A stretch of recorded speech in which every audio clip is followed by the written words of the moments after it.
All right. Thank you once again for staying with us throughout the afternoon here on 6 Plus and KCENTV.com. Still tracking the weather across central Texas, and we are still seeing showers and thunderstorms across parts of McLennan and Falls, and a little bit of Bell County still at this hour as well. Nothing severe, but you'll notice I have my little scope going on this storm here in parts of Falls County, because if you are west of Marlin, we're seeing the storm organize just a little bit of a break in the cloud cover. A little bit of heat has allowed a little bit more instability in the atmosphere in this location. So this storm, and this is really the only storm that's doing this, has been able to organize just a little bit. You see this this spot right here. Let's check on the size. That is, again, that hail core that is trying to develop in this storm. And according to our Doppler radar, we're looking at about ½ an inch. So not huge. Again, this is pocket change sized hail.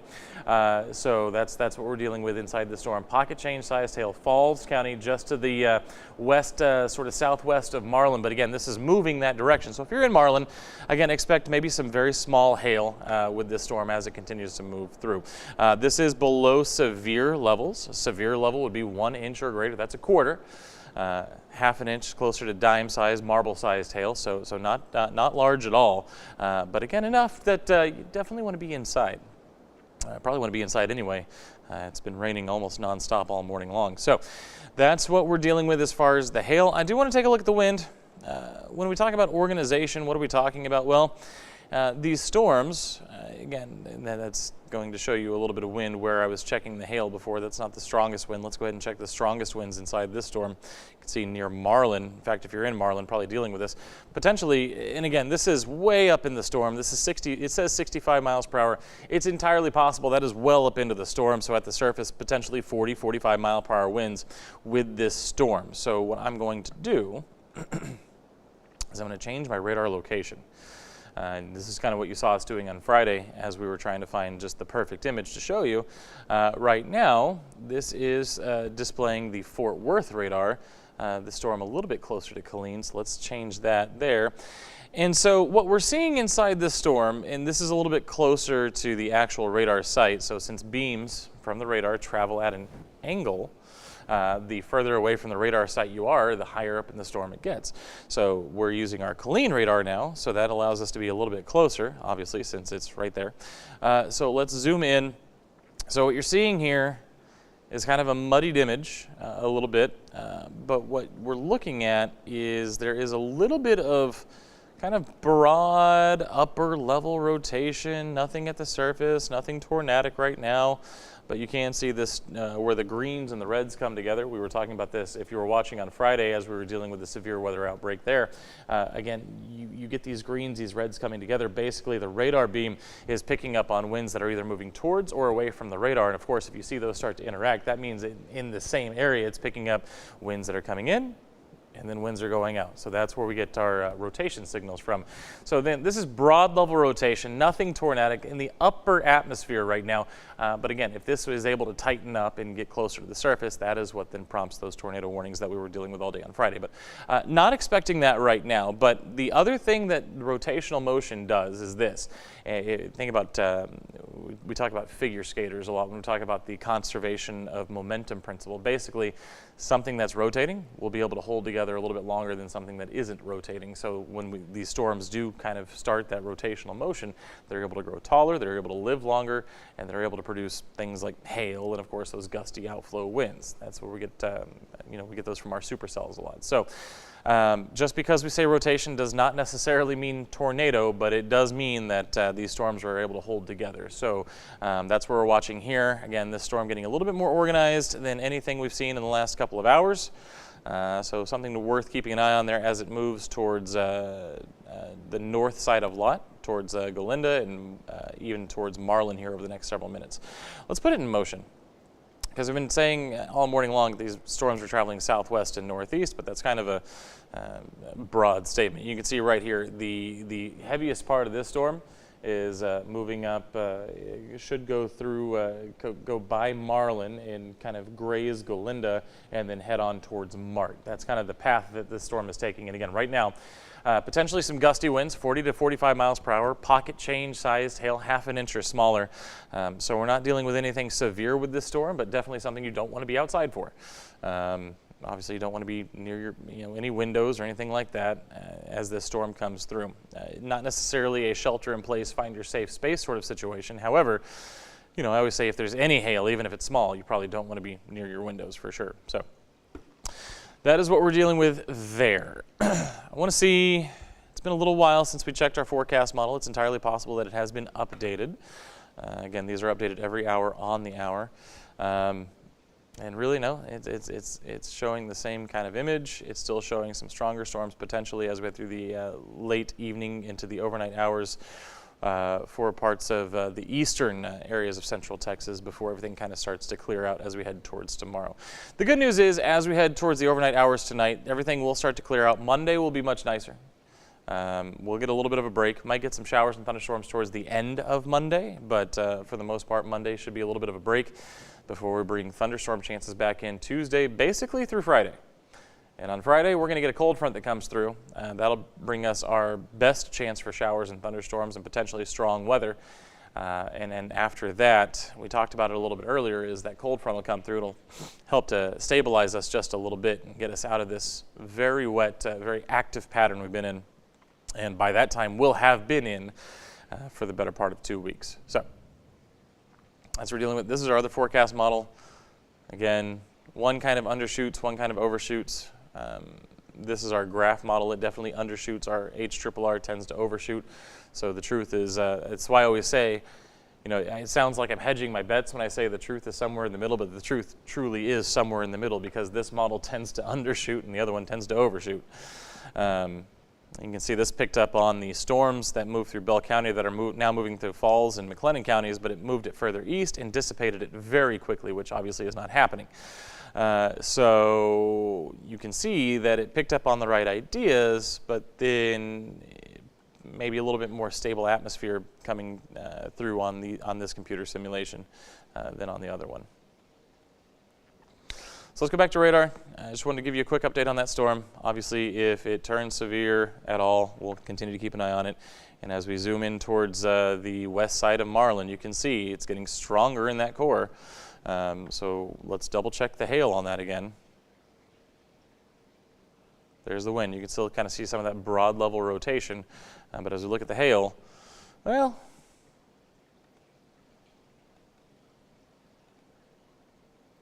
0.6, not a lot bigger. The radar returns are getting more intense. You can see the pink shading showing up in there. So obviously that could be the hail growing larger. It could also be a combination of that and potentially stronger rainfall that we're dealing with right now as well. So definitely a storm to keep an eye on over the next several minutes as it continues to move off to the northeast. Heading basically on a line towards, that would carry it just to the east of Galinda and then up towards Mart over the next half hour to an hour or so. So we will let this continue to run for you.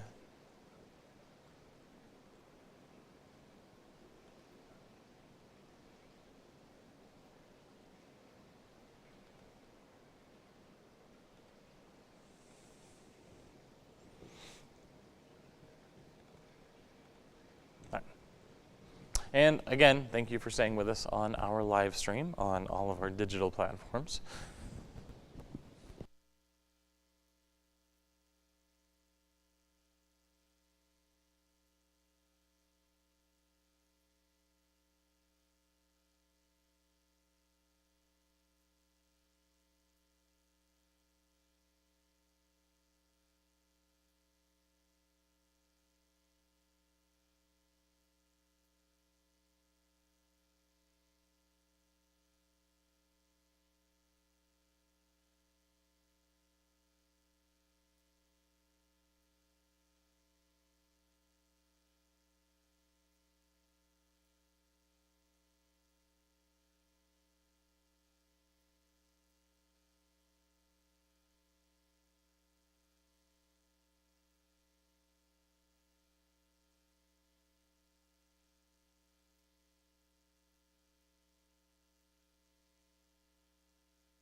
All right, thanks again for staying with us this afternoon. I was doing something there, and I just kind of wanted to jump on and explain what it was that I was doing. So we haven't had a whole lot of severe weather today. That is true. We had the one tornado warning. Sorry, I just dropped a piece of my equipment, so I cannot hear myself. Give me 2 seconds to plug this back in. All right, there we go. All right, so we haven't had a lot of severe weather today. We did have the one tornado warning, a little bit of rotation there. Did not appear to be a tornado touchdown. We don't have any confirmed reports of that, just some radar indicated rotation with that particular storm. Other than that, seeing maybe some pocket change sized hail. Of course, that is not of the severe criteria. It has to be 1 inch or greater to be severe. We've seen some wind gusts, some very gusty winds. Most of those were outflow winds behind that parent storm, as a matter of fact. So we didn't see anything flowing out from the storm. But it's funny because, well, it's not funny, but the outflow from the original squall line this morning is likely one of the factors in the redevelopment that we're seeing now across I-35 behind that parent storm. So of course, as those outflow winds blow out, they kind of act like a mini front, start lifting more storms. So what I'm looking at now is an accumulation estimate. This is not perfect by any stretch of the imagination, but you can see this green area, green and yellow area from, let's just say, between Salado and Rogers there in southern Bell County up through Lott, Marlin, Galinda. These are all areas that so far today with the heavy rains have seen upwards of 3.5 to 4 inches of rain. So yeah, a lot of rain falling, and I always say, we'll always say in Texas that we'll take the rain because we know what happens when the summer comes.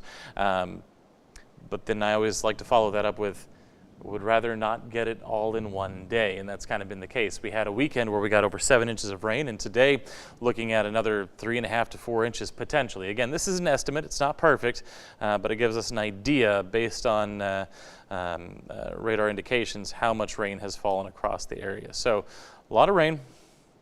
That is definitely part of what we're dealing with out there today.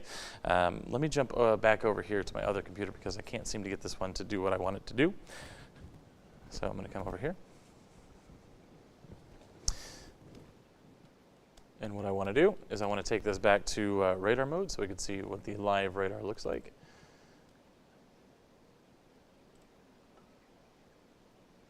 I tell you what, my system appears to be frozen. There we go. Okay, now we're working again. All right, so let's go back to our live radar, and let's take off our accumulations and just take a look at what's happening live. And again, you can see that that one main area of thunderstorms we've been watching across Falls County does continue to move across Falls County. Very soon to move into Limestone County there. So if you're in Thornton, if you're in Groesbeck, even if you're in Mart, the southern parts of Mart there, expect probably some very heavy rainfall here in the next 15 to 20 minutes. If you're in Rogers, you can see that heavy rainfall is moving in. A little bit earlier, I said it was going to be about 15 to 20 minutes, a little bit longer than that, a little bit of a slower moving storm, but it is moving into Rogers as we speak. If you're in Temple, I'm in Temple right now, our studio's in Temple, I can definitely hear the rain falling on the roof, so that heavier rain you can see right there on the radar moving into Temple right now, and it will continue its northeastward trek through the day. As far as some relief, well, unfortunately, we do see this continue to back build to south of Georgetown. As a matter of fact, dealing with some stronger thunderstorms, severe thunderstorms down near San Antonio, but those don't look likely to affect us as we head through the rest of the day. Again, a lot of these lead storms have moved into, so the storm that is now moving to the northeast of Marlin there, have moved into a slightly more conducive environment. It's still not great, and the squall line this morning worked it over pretty good, but then that squall line again kicked out some outflow winds, which brings in a cooler, drier airflow out of the storm, and that combined with a few breaks in the clouds have turned into a little bit of a Kickstarter for what has been a strong thunderstorm here. Nothing severe. It was showing some signs of some broad level, upper level rotation, not surface rotation, not tornadic rotation, but upper level rotation before, which of course can help hold these storms together when that happens. So that was, it was tapping into a little bit more energy there. the storm's back to the southwest, not nearly in quite the conducive environment that this storm is, but again, as it moves through northeastern Falls County, about to cross into Limestone County, dropping some very heavy rain. At last check, it was dropping some pocket change sized hail too. Nothing severe, sub-severe, about a ½ an inch in diameter. But let's see if it is still trying to hold on to that hail core. Let's take a look inside the storm. So first thing we do, we were already set to velocity, so we'll talk about that. Just a few little pock marks of green here. It does show us that, again, the radar is picking up on some winds moving away, some winds moving towards the radar. So that does tell us, yeah, that there's probably some upper level broad rotation with this storm. Again, nothing at the surface, nothing tornadic just yet. Obviously, if this were a much tighter image, we'd be talking about something like that. But in this case, just broad level rotation possible within the storm. And now, as promised, let's take a look at the hail core. You see there just northeast of Marlin right now. Dealing with, again, 6/10 of an inch, a little bit bigger than a marble. Dime-sized, marble-sized hail. Again, just sub-severe at this point, pocket change-sized hail.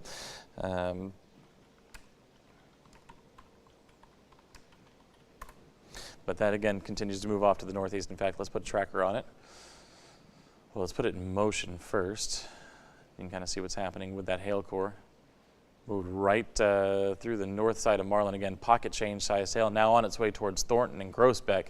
So if you're in Thornton and Groesbeck, it's not severe hail. It's not likely to damage your car. It could. Obviously, ice falling from the sky is always dangerous as far as property damage goes, but again, we always say 1 inch or greater. That's our severe threat. That's what we call damaging hail. This is pocket change size. Could still cause some dents and some dinks as it falls, but again, moving towards Thornton and Groesbeck. Again, sub-severe, small hail moving into Limestone County here shortly. So that's what we're dealing with that storm, and let's take a look back at the storm to the southwest. I don't suspect that it has a hail core, but it never hurts to look. And you can see some very, very small hail just to the west of Rogers there, kind of between Rogers and Salado. Likely that this is pea-sized hail or smaller. Let's take a look. Yeah, 3/10. So yeah, so down around the size of a pea, 1/4 of an inch. Nothing ridiculous, but again, still not something that you'd want to be outside for, because at the end of the day, you know, whether it's severe or not, it's still ice falling out of the sky. It's still going to hurt. So definitely want to be indoors for sure. If you weren't already, this rain is very heavy. If you've been outdoors in the heavy rain, I mean, I guess that's your prerogative, but I would definitely be indoors on a day such as this one when we've seen potentially 4 inches of rain. Speaking of which, you can see a flash flood warning just issued for parts of Bell County. Let's go ahead and take a look at the details on this one. Maybe. It does not want to give me the details. So I'm going to come right over here, look them up myself. Of course, this was just issued as I was speaking.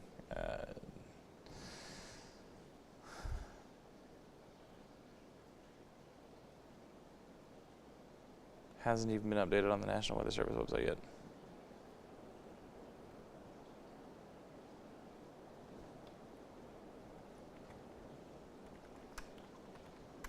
Nope. Could still be working out the details. However, a flash flood warning is something that is not unexpected with these types of situations, because we do have what are called these training cells. And when we say training, we don't mean like practice. We mean like a train, like literal cars of a train. Basically what happens is the upper level motions basically match the pattern in which these storms are developing. So this storm leads this storm, which leads this storm, which leads this storm, just like the cars of a train. So as you get these different cores, these different cells moving over the same area, in this case we're talking about eastern Bell County, what happens is you just get a lot of rainfall. And what happens typically is you'll get a cell move over, it'll stop raining for a while, that water's allowed to run off. In these cases, it's been cell after cell after cell. So what happens is that water just builds in the streets, unfortunately. So when you're talking 3 to 4 inches of rain over the course of 5 or 6 hours, yeah, you're going to deal with some flooding concerns. So where would we be dealing with flooding concerns? Obviously, low water crossings, urban areas, areas that we know have poor drainage. So obviously, if the sewage system isn't necessarily ideal, that can also cause problems. Obviously, low-lying areas. So if you're driving and you typically travel through a valley of some sort, those are going to be the areas that are going to fill up as well. So definitely just make sure you're driving with caution here for the rest of the afternoon. We always say turn around, don't drown. And the reason for that is because sometimes you don't know. You don't know if that water is 2 inches deep or if it's 6 inches deep. So we always say, don't try to judge the puddle. In fact, I did see some reports out of McLennan County earlier of a vehicle that tried to go through a low water crossing and ended up getting stuck. So obviously it can happen, and it does happen. Our sports anchor extraordinaire Nicole Sheeran came in just a few minutes ago and said that she dealt with some hydroplaning on I-35 on her way in because of the amount of rain. She said there were multiple cars stopped on I-35 because of simply the amount of rain that has fallen. And you think the highway has great drainage. Yeah, it does to an extent until the rain just keeps falling, and then that's the cases where you end up with those hydroplaning situations. Things drain, but they can only drain so much. So again, turn around, don't drown. That's not what I wanted to do. Clear that out, okay. All right. So now what I wonder, since I can't find information, perhaps not a flash flood warning, perhaps it is a flood advisory.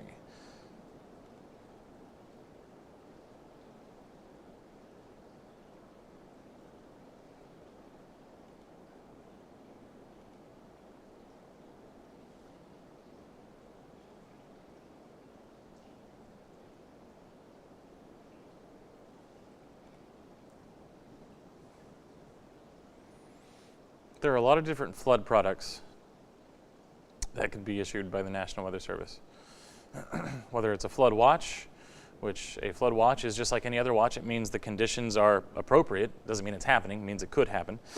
There is a flood advisory, basically used around bodies of water, rivers and the such, where they can obviously climb above their banks. And then, of course, there is a flash flood warning, which, of course, means that flooding is likely ongoing or could happen. And when we talk about flash flooding, it can happen quickly. So when everything's saturated and it keeps raining, it doesn't take long. When you talk about 3 to 4 inches of rain over the course of, let's say, 12 hours, it's not that big of a deal. When it happens in an hour and a half to 2 hours, there's no chance for runoff. There's no chance for anything to soak in. So what ends up happening is you end up getting these very quick, unexpected flooding situations.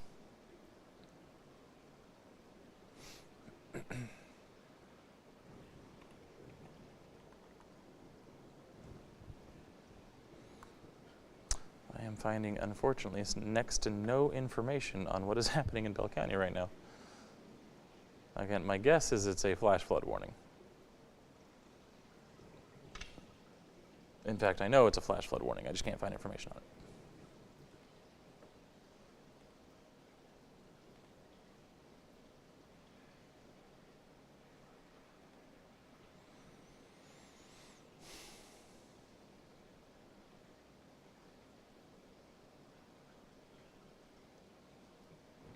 Anyway, without being able to find the information on this flood warning, which I'm 90, we'll say 75% sure that's what's happening in Bell County.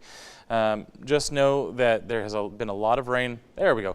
It is a flood advisory for Travis County, so that one I can actually click on and it actually works. Travis and Williamson County, that's until 5 o'clock. And again, kind of an aerial flood advisory basically just means, hey, flooding could happen, especially near low water crossings, rivers, creeks, streams. Now, if it'll let me click on the Bell County situation, it will not. Okay. I can tell you how much rain is falling, how quickly, but I cannot tell you what is happening. But yeah, so just drive with caution. That is the end of the story. Drive with caution throughout the day. Turn around, don't drown. Don't try to guess how deep a puddle is. That doesn't usually work out. But right now, yeah, this is basically a rain event, friends. That's what we're dealing with. We're not dealing with crazy winds. We're not dealing with hail.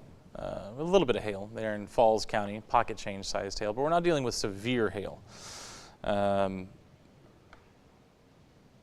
lot of rain falling, again, from basically now Thornton all the way back through Marlin and Lott.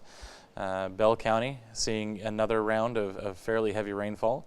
And we're seeing another cell start to develop in the southern parts of Williamson County. So another train car. And we talked about training. So another cell to go through the same areas that have already seen heavy rain throughout the day. And we're going to continue to see that as these storms continue to move across the area.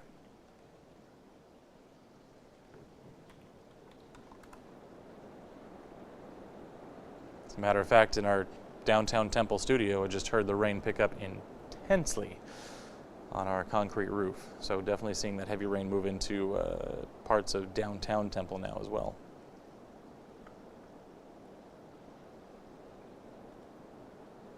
Go ahead and stop this at the end. There we go. So yeah, so there you go. You can see some of that red, the red area, that being the heavier rainfall, of course, is kind of sneaking into downtown Temple. Just a little finger of it there. Rogers getting hit with some very heavy rainfall at this time. That should last for the next 5 to 10 minutes as well.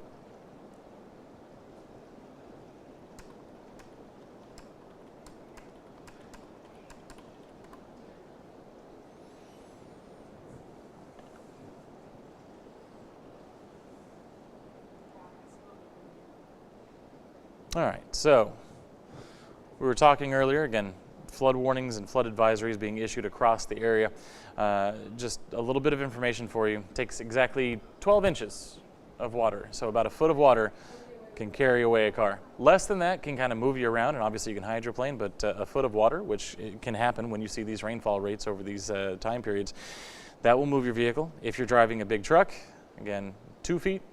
But again, it's entirely possible, especially when you drive through low-lying areas where that water can collect. So, dealing with that as well, in addition to the severe weather concerns from this morning. Again, most of them did not come to fruition. We had some very strong winds in McLennan County, some severe criteria winds kind of blowing out of the backside of that first squall line of storms. We had the one brief spin-up tornado warning for Falls County that, again, at least according to our spotters, did not come to fruition. It was just a brief little period of rotation that prompted that tornado warning. Other than that, it's been primarily a rain event, a rain and a wind event, and just a little bit of hail. And the hail recently really just falling in the last 30 minutes or so. Didn't really have to deal with that this morning either. Speaking of which, let's check in on that storm now crossing over the Falls Limestone County line. Again, hail getting just a little bit bigger there. As we take a look to the northeast of Marlin there, crossing the county line close to 1 inch. So if radar indicates that hail grows to 1 inch in diameter, they will put a severe thunderstorm warning on this storm. So that is what we're kind of watching for right now, because it has been growing in size. Not quickly. It hasn't been these numbers haven't been skyrocketing. It was ½ inch in diameter about 30 minutes ago. Now it's 8/10, about a half an hour later. So these storms are holding together. They're not really intensifying rapidly, though, and that's a testament to how worked over the atmosphere was this morning behind that squall line. Had a little bit of energy kind of reintroduced into the system, a little bit of sunshine, and then, of course, the outflow boundary from this morning's squall line, kind of moving in behind it, kind of provided the focal point for this new redevelopment.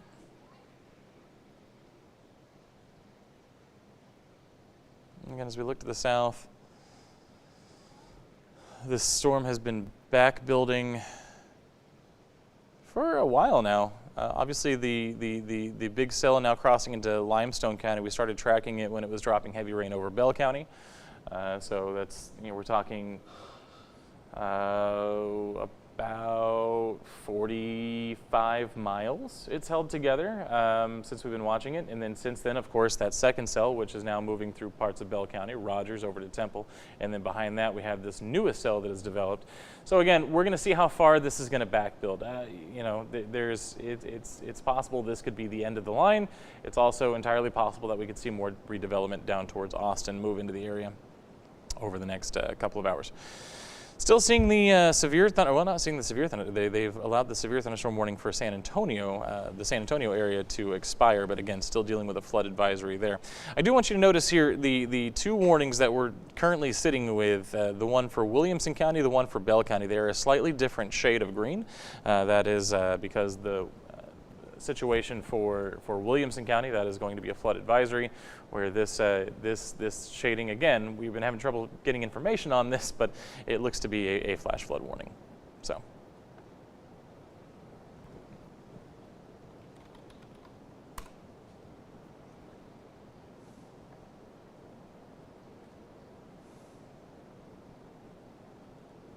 In fact, hooray, we have information. All right.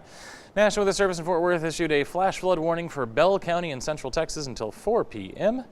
At 1:57, local law enforcement reported thunderstorms producing heavy rain across the warned area. We knew that, of course. We've been listening to it and been watching it on radar. Flash flooding is ongoing, expected to begin shortly. Let's see, impact flooding of small creeks and streams. Of course, we know in Bell County we have plenty of those. The Leon River, we have Nolan Creek, et cetera, et cetera. And again, highways, streets, and underpasses. That's the other thing we don't think about enough is when the highway goes under a surface street and you get the underpass, the tunnel, obviously that is a lower lying area. Those are areas where water can really start to fill up as well. And again, that kind of plays into what we said earlier about low-lying areas, of course. Some locations that could experience flash flooding include Temple, Belton, Morgan's Point, Salado, Little River Academy, Troy, Rogers, Holland, Belton Lake, Stillhouse Hollow Lake, Sparks, Whitehall, Leedale, Edgeworth, Heidenheimer, Oscar, Seton, Woodland, Ratibor, and Waynaville. So I believe they are just listing out most of the populated areas in Bell County at that point, is what that seems like.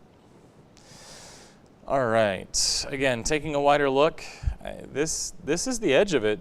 For now, obviously, the problem has been that our upper level motions are generally flowing from southwest to northeast right now because of the trough that's lifting off, or lifting up to the north. So what's happening is, of course, these storms develop from northeast to southwest, and the motion is from southwest to northeast. So you're basically just pushing them in a line, one after the other. So we are continuing to monitor it. Again, not a severe threat right now, just a heavy rain threat, hence the flash flood warning that has been issued. But again, something that we'll keep an eye on through the afternoon. Thanks again, everybody. We're on 6+, we're on KCENTV.com, and we're on Facebook Live as well. So I just want to thank everybody for spending some time with us today and staying weather aware as we continue to tread through what has been an extremely active period of weather dating back to basically the middle of last week. So we'll keep an eye on it. Stay with us. Again, 6+, KCENTV.com, and on Facebook Live. Thanks so much.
All right. Thanks again for staying with us on this Sunday afternoon. Continuing to watch the storms as they move across. We do have, I guess at long last today, a severe thunderstorm warning to talk about. This is the cell that we've been watching for the last hour or so, moving from Falls County into Limestone County. It now has a severe thunderstorm warning on it. It has been showing rotation, and I'm seeing limestone fire. The Limestone County or the Falls County Fire Service saying that there is potentially been a funnel cloud spotted. Don't necessarily have confirmation of that, but we do have radar indications of. That says 8/10. I think we can get a better click here. 9/10, about an inch hail. So obviously 1 inch hail, 60-mile-an-hour winds potential with this storm. I do want to check the velocity scans to see what's happening with the rotation, because that would tell us if we have that potential funnel cloud that has been reported by firefighters. All right, we're going to, and I can see an area of potential rotation in this area right here, right on the county line. There was a report of again, this is coming from Limestone Fire, right around County Road 147. They said they were dealing with potentially a fully formed tornado that dissipated before they could get a picture. The rotation doesn't look all that impressive, but that, again, could just be our velocity scans. Let me change sites here. We're going to change from Killeen back to Fort Worth, so I think that'll give us a better view. So you can kind of see where those reds and greens come together. That's the area that is of a little bit of concern in terms of the rotation. And again, as we go back to our hail product, you can see where that hail core is. So we're dealing with potential rotation. We're also dealing with potential hail. North of Thornton, south of Groesbeck, again, 1 inch hail. That is the criteria for a severe thunderstorm warning. And so that is what has prompted that severe thunderstorm warning for this storm. Again, a little rotation, a potential funnel cloud, potentially a tornado that was able to at least get close to the ground. So again, a funnel cloud potentially just a few minutes ago, but it dissipated before anybody was able to get a picture of it. But that's what we're seeing in the National Weather Service chatter. In fact, I'm going to go check my National Weather Service chat real quick to see if there have been any updates on that.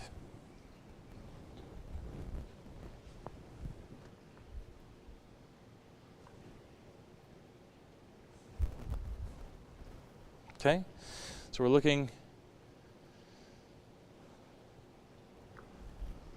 Yes, so one of a storm chaser did post fully condensed tornado 5 miles west of Cossie about 5 minutes ago, dissipated before I could get a photo. It was on the north side of Highway 7. The cell in Milam also potentially trying to show some signs of rotation as well. So let's look and see what's going on with that storm as well in terms of the velocity. And again, you can see just a little bit of those reds and those greens coming together, a little bit of rotation being showing up on these storms. Let's go back to Killeen, and you can see where that would be, right there just to the south of Rogers, right along the Milam County line. This is somewhat weak. Broad rotation, but again, it is there, and of course, if it makes it down to the surface of the storm, obviously that's where you can get a wall cloud and you can get a funnel cloud eventually as well. So keeping an eye on these things, because there does appear to be a little bit of a spin in the atmosphere right now, a little bit of what we call vorticity, so something that we'll have to keep an eye on. Again, no tornado warnings issued on either of these storms, but potentially Falls County Fire potentially reporting a funnel cloud near FM 147 in Falls County. That one was headed towards Limestone County. And then a storm chaser report of a fully condensed tornado 5 miles west of Cossie about 5 minutes ago. But it has since dissipated, according to this report. Again, this is not me confirming. This is not the National Weather Service confirming. This is, but it is somebody who is a storm spotter. So something that we are certainly keeping an eye on this afternoon.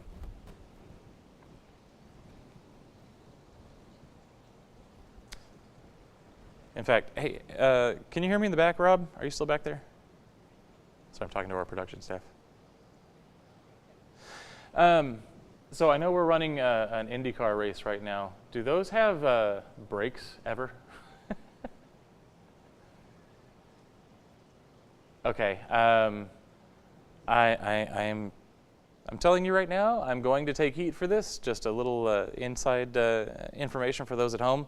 But here in the next couple of minutes, let's go ahead and jump on air to talk about this severe thunderstorm warning.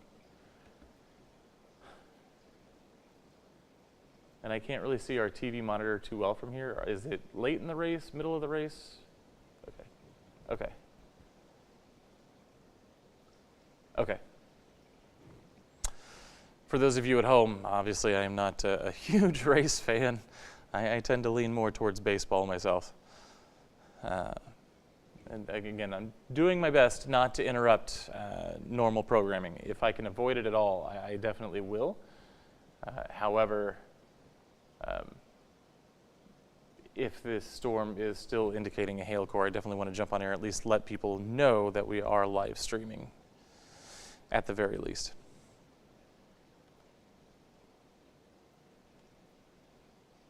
Yes. Again, if you're still with us on the live stream, you can see there along 164, we're dealing with those reds and those greens, maybe a little bit of rotation again still in this storm. Not tight rotation, this is broad rotation. I tell you what, Rob, belay that request. We'll wait because this storm is kind of weakening now. But if they do come back and tell you that we have a break at some point, we'll utilize it. Oh. Yeah. Yep. Okay. Well, can we jump in for 30 seconds right now, just to get an update out there? Okay. I am. All right, we're going to jump on air real quick. I'm not going to cover up too much of the race, but I've got to jump on just a little bit.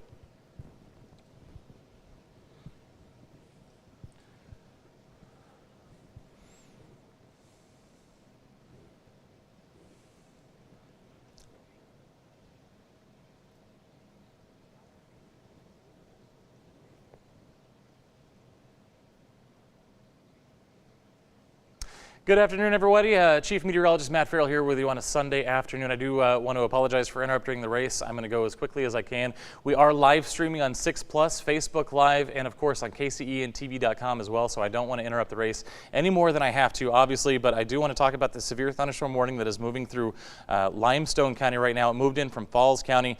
There have been some unconfirmed but reported sightings of a potential funnel cloud. No tornado warning on this storm, but the other thing that we're dealing with, and kind of the primary threat with this storm, has been hail.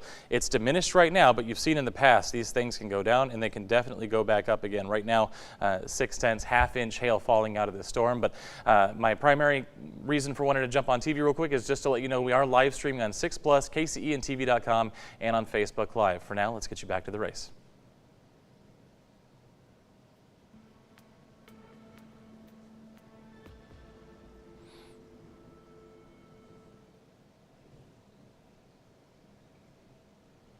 All right, so for those of you on the live stream, that's how we try to get back to programming as quickly as we possibly can.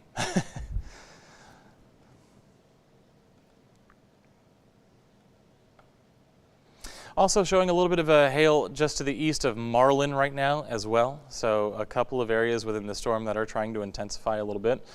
I do have some concerns because, again, as I said on air, these aren't necessarily confirmed reports of a tornado on the ground. However, these are people that have definitely earned trust in this field, so it is entirely possible that a very weak spin-up was possibly sighted from Falls County into Limestone County with this storm. The good news is the track that it would have followed, which you had from hail core to hail core, as if you're familiar with where Cossie is, it's obviously south of Thornton, but it was spotted 5 miles west. So this is a very rural area, of course, and so that's where we want to see these things happen, of course, is where there's going to be limited or minimized or no impact to life and property, obviously. But again, the report in the National Weather Service chat said it dissipated so quickly that this particular storm chaser wasn't even able to snap a photo. So obviously these were not long-lived situations like they were on Friday. Again, just to kind of recap everything, if you are joining us on the live stream at this time, we're still watching a line of showers and thunderstorms from basically Mexia down to Georgetown. Kind of crosses from the Highway 14 corridor down towards the I-35 corridor in Williamson County.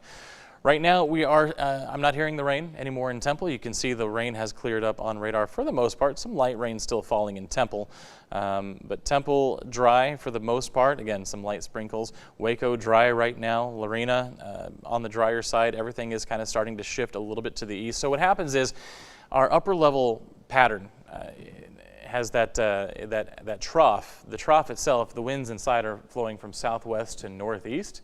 But the whole system as a whole is also shifting east, which is why you get these sometimes interesting motions where, yes, everything's flowing southwest to northeast, but the whole thing is kind of sliding east as it goes as well. So we're going to start to move away from the I-35 corridor as we head through the afternoon, move it more towards the Brazos Valley, towards the I-45, the Highway 14 corridor as we head over the next several hours. And I believe that's where it should stay as we head through the rest of the evening. I think on the back side of this, we're going to start to see things clear out here as we head towards the rest of the afternoon and the evening.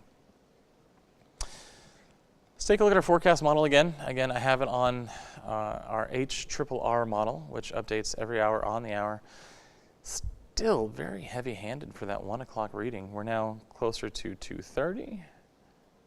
So again, why am I showing you what's happening now on a forecast model instead of using the radar? Because what I'm trying to do is see how good of a grasp the model has on what we call the initial conditions here. It's a little overblown. It does have some strong cells there near Mexia, which, yes, we are seeing that. That's the storm we were just talking about. That's the storm we broke into television for. Again, same thing back towards the McLennan Falls County line. So again, it's picking up on a little bit of activity that we know is actually happening.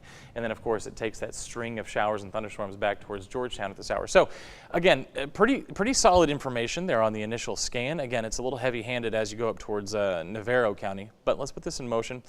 And again, it does show everything sliding east. And whether this is what it is exactly going to look like at 4 and 5 o'clock, this is what I was just talking about. Everything is going to start moving away from the I-35 corridor as we head through the evening.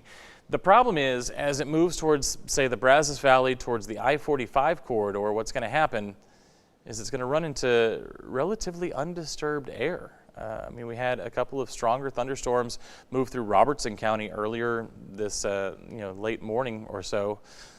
But beyond that, hasn't been a whole lot out there. So the energy is still there, and obviously as we head towards the evening, there's going to be some sunshine down in the Brazos Valley. So still a potential there to see some strong storms. The better chances for those strong to severe thunderstorms are still going to be more east. Let's say the easternmost region of the Brazos Valley, say parts of Madison and Leon County, and then areas east of there heading towards Louisiana. In fact, our SBC outlook, the Storm Prediction Center, I always like to see what their thinking is, of course, for severe weather. And again, they have us in that marginal risk area, which is interesting because this is the area where we have seen a tornado warning and a potential spotted tornado. Slight risk in effect for most of the Highway 14, Highway 6 corridor. And then just the very far eastern area, that's that enhanced, that level 3 out of 5 risk. So again, you can see where the SPC is thinking the best chances for severe thunderstorms were going to be today and where they're going to be as we head through the rest of the evening. Let's look at our other forecast model. Again, that was the HRRR. This is the graph. HRRR, we already talked about this, stands for high resolution rapid refresh. So rapid refresh means it's updated every hour, and then high resolution means it gets us really good quality images of what could potentially happen at a given time. I've always said the HRRR in a lot of these storm events tends to overestimate, and then as you can see here, based on the 2 o'clock scan from our graph model, it tends to underestimate. So I always say the answer is always somewhere in the middle. But as far as the graph is concerned, again, it keeps everything to the east for the most part. The only difference is it's not as strong as what the HRRR was showing. So as a meteorologist, would I look at that and say, well, the answer is likely somewhere in the middle. The possibility is there in the Brazos Valley this evening to see some of those stronger to severe thunderstorms. The chances for severe weather are, again, a little muddy. It's going to depend on the state of the atmosphere when some of these storms get there, but we do know that there is the potential to see some strong storms, at least, with pocket change-sized hail and very gusty winds as we head through the rest of the evening in the Brazos Valley. Again, still watching this situation kind of unfold and move off to the east this afternoon. You can see there isn't any redevelopment at this time on the backside of that Georgetown storm, so that could be an indication that we are starting to see an end to this particular round of showers and thunderstorms, but it's going to keep traveling east. And as it does so, it's again moving into air that is an environment, an atmosphere that's a little bit more conducive, a little more energetic than what we're seeing in the I-35 corridor. I do want to take a look here along the Bell, Milam, Falls County line. We are seeing a hail core develop along that line, and according to our radar estimates, it looks like it's about 1 inch. So it's entirely possible that we could see a severe thunderstorm warning placed on this storm in the relatively near future as well. Taking a look at our velocity scan, as we do, we're just looking to see if there's any rotation with these storms, what's happening there. And I think you might be able to see they did just issue a severe thunderstorm warning. So we're going to check that in a second. I do want to check again the rotation. There's a little bit of rotation with this storm. There is. It's not necessarily tight. It's not necessarily anything that I would be overly concerned with at this very second. But again, as it continues to evolve, we could see it tighten up to a point where we do have to issue, potentially a tornado warning. Nothing like that right now. I do want to check the severe thunderstorm warning, though. Of course, you see now it is in effect for parts of Milam County, for Bell County, and for Falls County. Interesting that they take the warning all the way back to Highway 95 south of Temple, because obviously the strongest part of the storm is right here. Excuse me. Let's go ahead and double check this information here. So again, Bell, Falls, and Milam until 3:30, so for the next hour. Excuse me. A severe thunderstorm was located near Rosebud, about 10 miles northwest of Cameron, moving northeast at 40 miles per hour. So we've picked up some speed too here. 60-mile-per-hour wind gusts and half-dollar-sized hail. So you saw that on our last radar scan. It was over 1 inch, so that's not surprising. This is a hail of a size that can damage vehicles. So if your car is in the garage, leave it there for the next little while as this storm continues to move by. So let's put a track on it. So now we know it's moving at 40 miles per hour. Let's go ahead and track it and see what towns are in the way of this storm. So we're going to track the heaviest part of it. That's where that hail core would be. So for roughly the next hour, we're looking at Rosebud, 244, Wilderville by 252, High Bank by 3 o'clock, Reagan, 306, Love High School, 312, Alto Springs at 319, Cossie, 323, and then 325, Coit. So the thing is, you see Cossie on the list of towns for this storm. Well, Cossie was the town that we were just talking about with that potential spotted tornado coming out of the storm to the northeast. So that's what happens when you get these trains of thunderstorms. You start to see these towns, they start to look very familiar after a little while because the same areas are getting hit. And so what ends up happening, that's why we end up with these flash flood situations. You see flash flood warning in effect for Bell County. So we're going to be dealing with that as these storms continue to travel that same exact path. You're going to get a lot of rain here over the course of the rest of the afternoon. So again, 244, we're going to move that storm through Rosebud.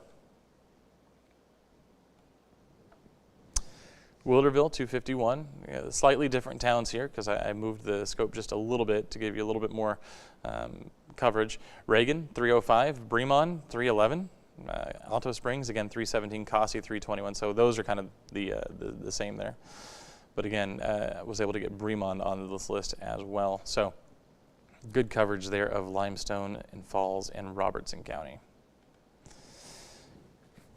So you're probably wondering why there's a little 90-degree jog right here. And that's because this storm is expected to move just to the northeast, stay north of that Robertson County line. But again, Bremont right on the county line, this storm kind of moving this direction. But again, we always have that little range of uncertainty just because these storms can change direction a little bit. So right now it's moving northeast. It could jog to the right just a little bit, could go right through Bremont. So that's why we want to make sure that you're aware that the storm could impact you. And that's why we always have that cone of motion so that we can get a little bit more of that uncertainty covered with these storm tracks.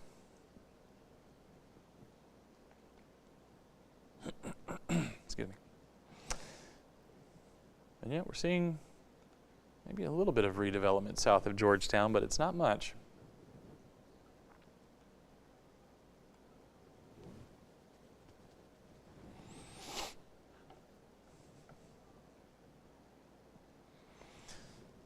So the largest storm we're dealing with right now is the one in Limestone County, but the most severe, the strongest storm we're dealing with right now is the one that's on the Milam County line. Again, 1 inch plus hail, 60-mile-an-hour winds, both possible with that storm. So let's check both warnings here. Both storms have warnings on them for similar reasons. Severe thunderstorm warning for Limestone, still in effect for another 23 minutes.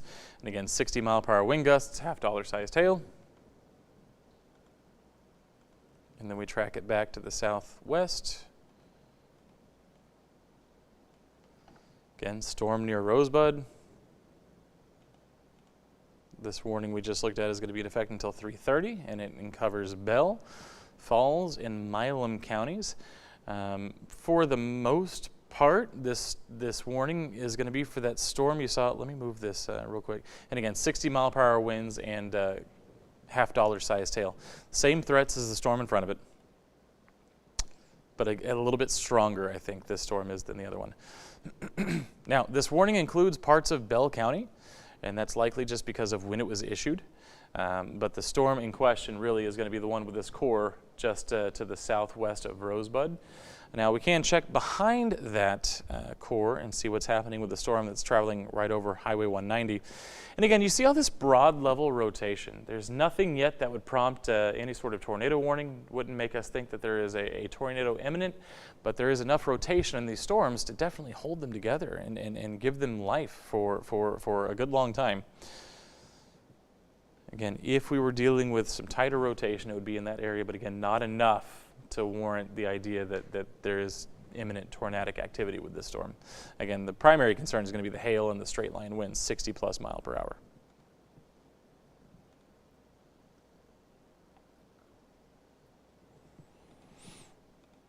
So what we're going to do is we're going to zoom out. We're going to put all this in motion, again, just to kind of show you the general motion. That front storm affecting parts of Groesbeck and Thornton at this time, probably moving into Cossie as well here in the next little while as it continues to move across, and then it will move into Freestone County across I-45, and then we'll continue moving on through the rest of the day.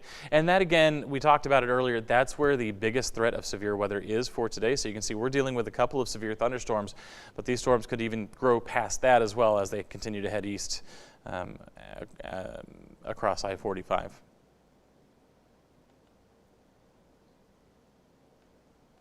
It looks like maybe on this last scan, the storm near Rosebud got even stronger, so I just want to double check, see if that hail size has changed at all. Again, there's that velocity scan. That was the last product we used. Let's change that to our hail product.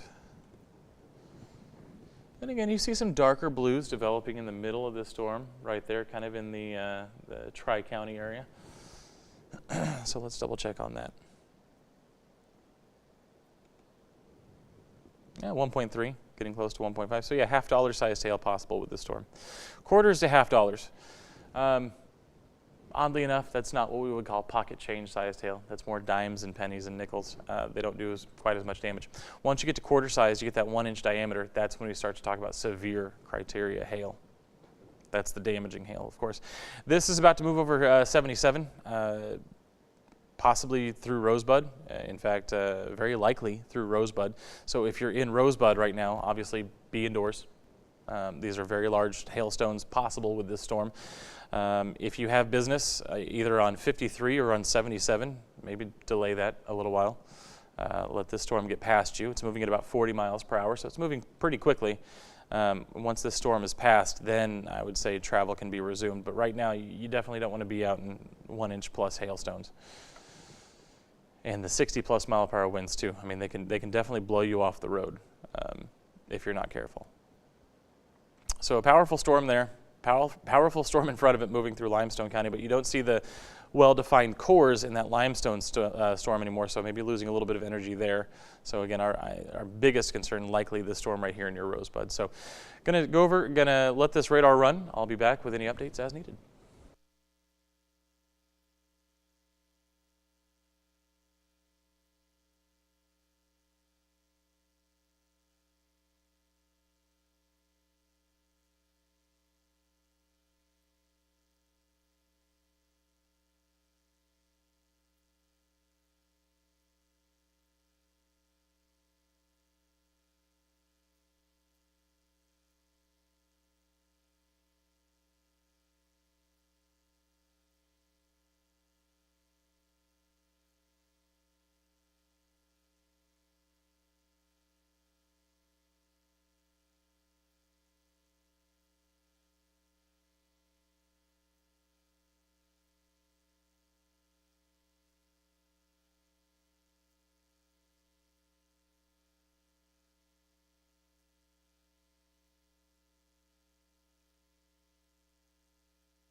All right, once again, thank you for staying with us here on this Sunday afternoon. Still watching this cell in Limestone County because it has been showing some signs of rotation for a while, and they do appear to still be there, my friends. Seeing some chatter that perhaps a train spotter in Limestone County may have seen a funnel. Train spotter reporting a funnel, currently at 244, coming from east of the cell. So, watching this situation here unfold, let's take a look at our velocity scan, see what's happening. And yeah, you can see, I think we can get a better image with a different radar. See, as I say that, of course, it starts to dissipate a little bit. But yeah, if we're seeing some rotation, we're looking in that kind of Highway 14 sort of area, just to the south of Groesbeck, which of course just to the south of Groesbeck, that would be Thornton. So near to Thornton would be where this activity is. Again, kind of waiting to see if we get any more confirmation of a developing funnel with this storm.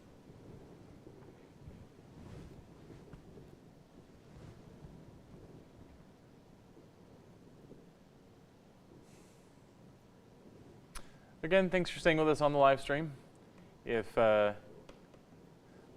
this does get upgraded to a tornado warning, it would be likely that we would need to also join in the television audience. Looks like the IndyCar race is over, so that seems less likely to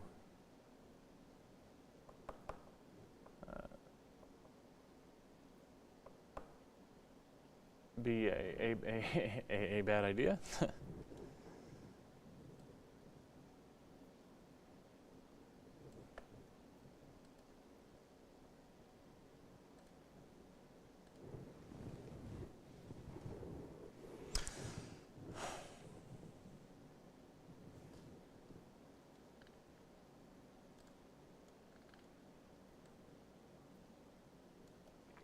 So if you're familiar with the Highway 14 corridor, you have Groesbeck, and then just a few miles down the road you have Thornton. In that area you also have Olathe, which is right there kind of at the bottom of your screen right now.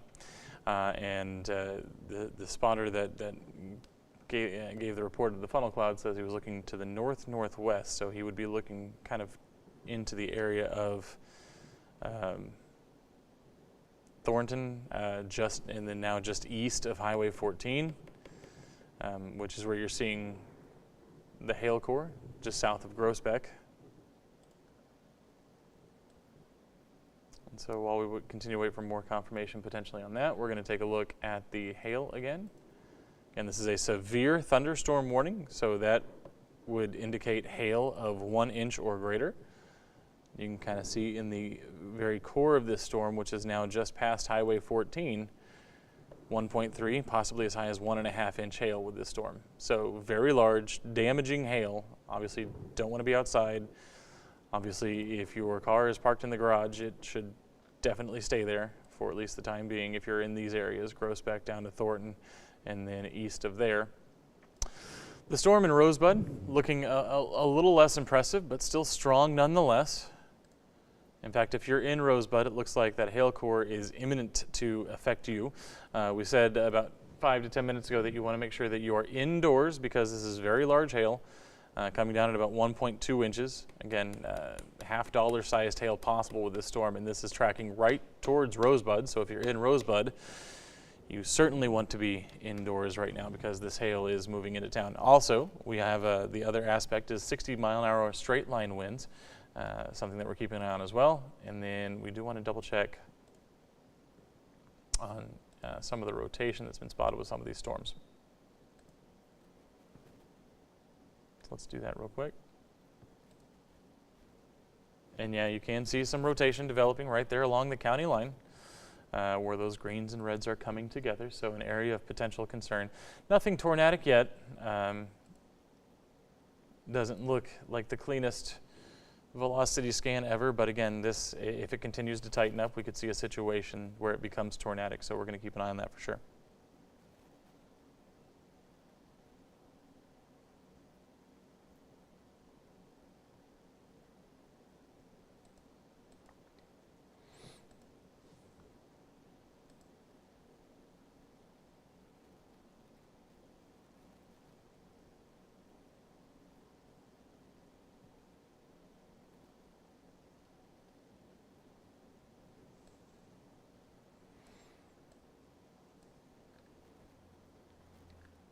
Again, continuing to watch this storm in Limestone County. The severe thunderstorm warning has now been extended into Freestone counting.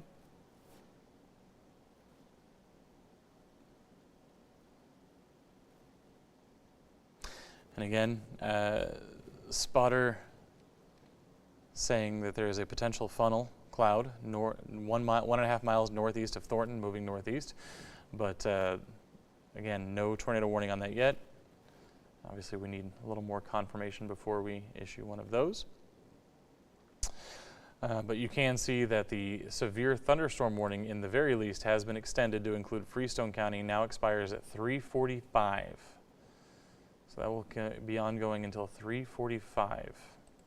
Again, the reason for the severe thunderstorm warning is 60-mile-an-hour straight-line winds and potential for up to 1.5 inches hail with these storms.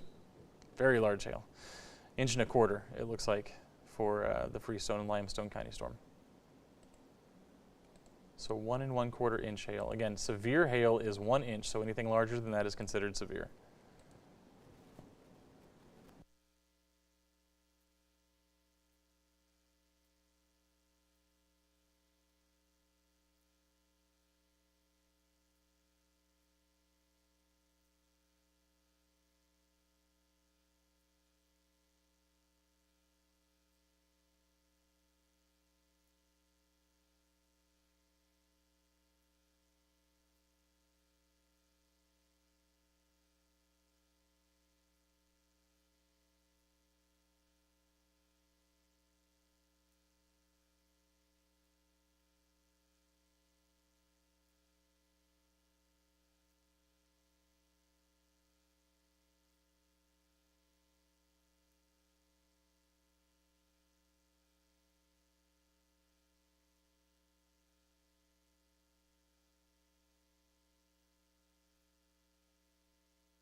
All right, thanks for staying with us here, of course, on this Sunday afternoon. Been tracking severe weather all day.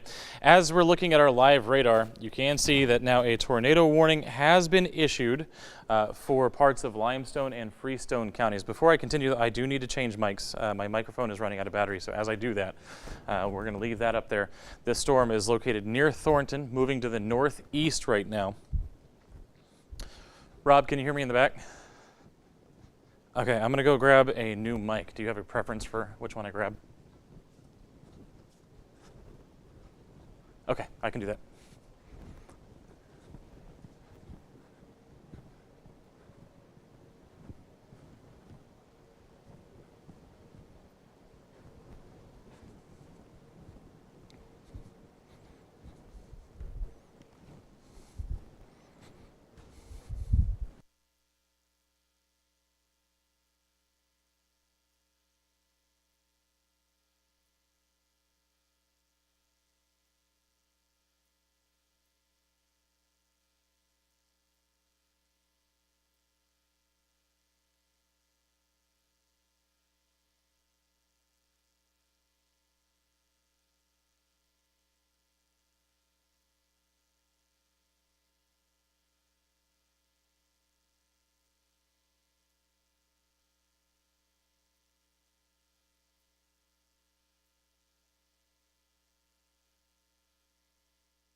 All right, check, check, check. Can you hear me? Okay, perfect. All right, so again, we now have a tornado warning in effect for Limestone and Freestone counties. Pardon? Let's leave it on the stream for now. Yeah. I think this is moving through fairly rural areas.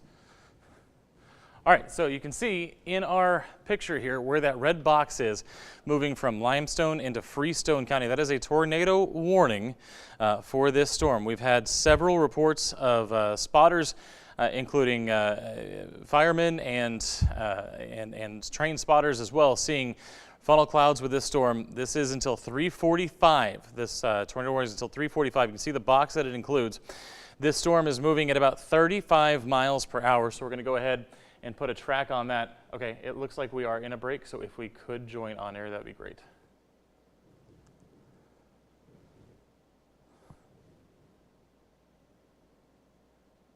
Oh, no worries.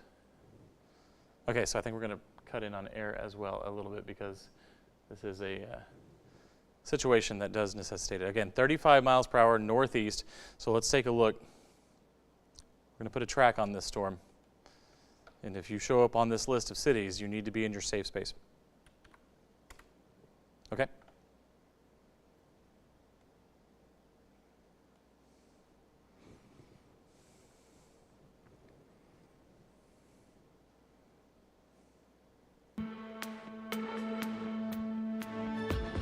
Well, a very good Sunday afternoon, everybody. Chief Meteorologist Matt Farrell here with you on this Sunday afternoon. Two separate tornado warnings have been issued in the last 5 to 10 minutes for areas of central Texas. The first one that we're looking at is for a cell that is moving through Limestone County right now, soon to move into Freestone County. This tornado warning is until 3:45.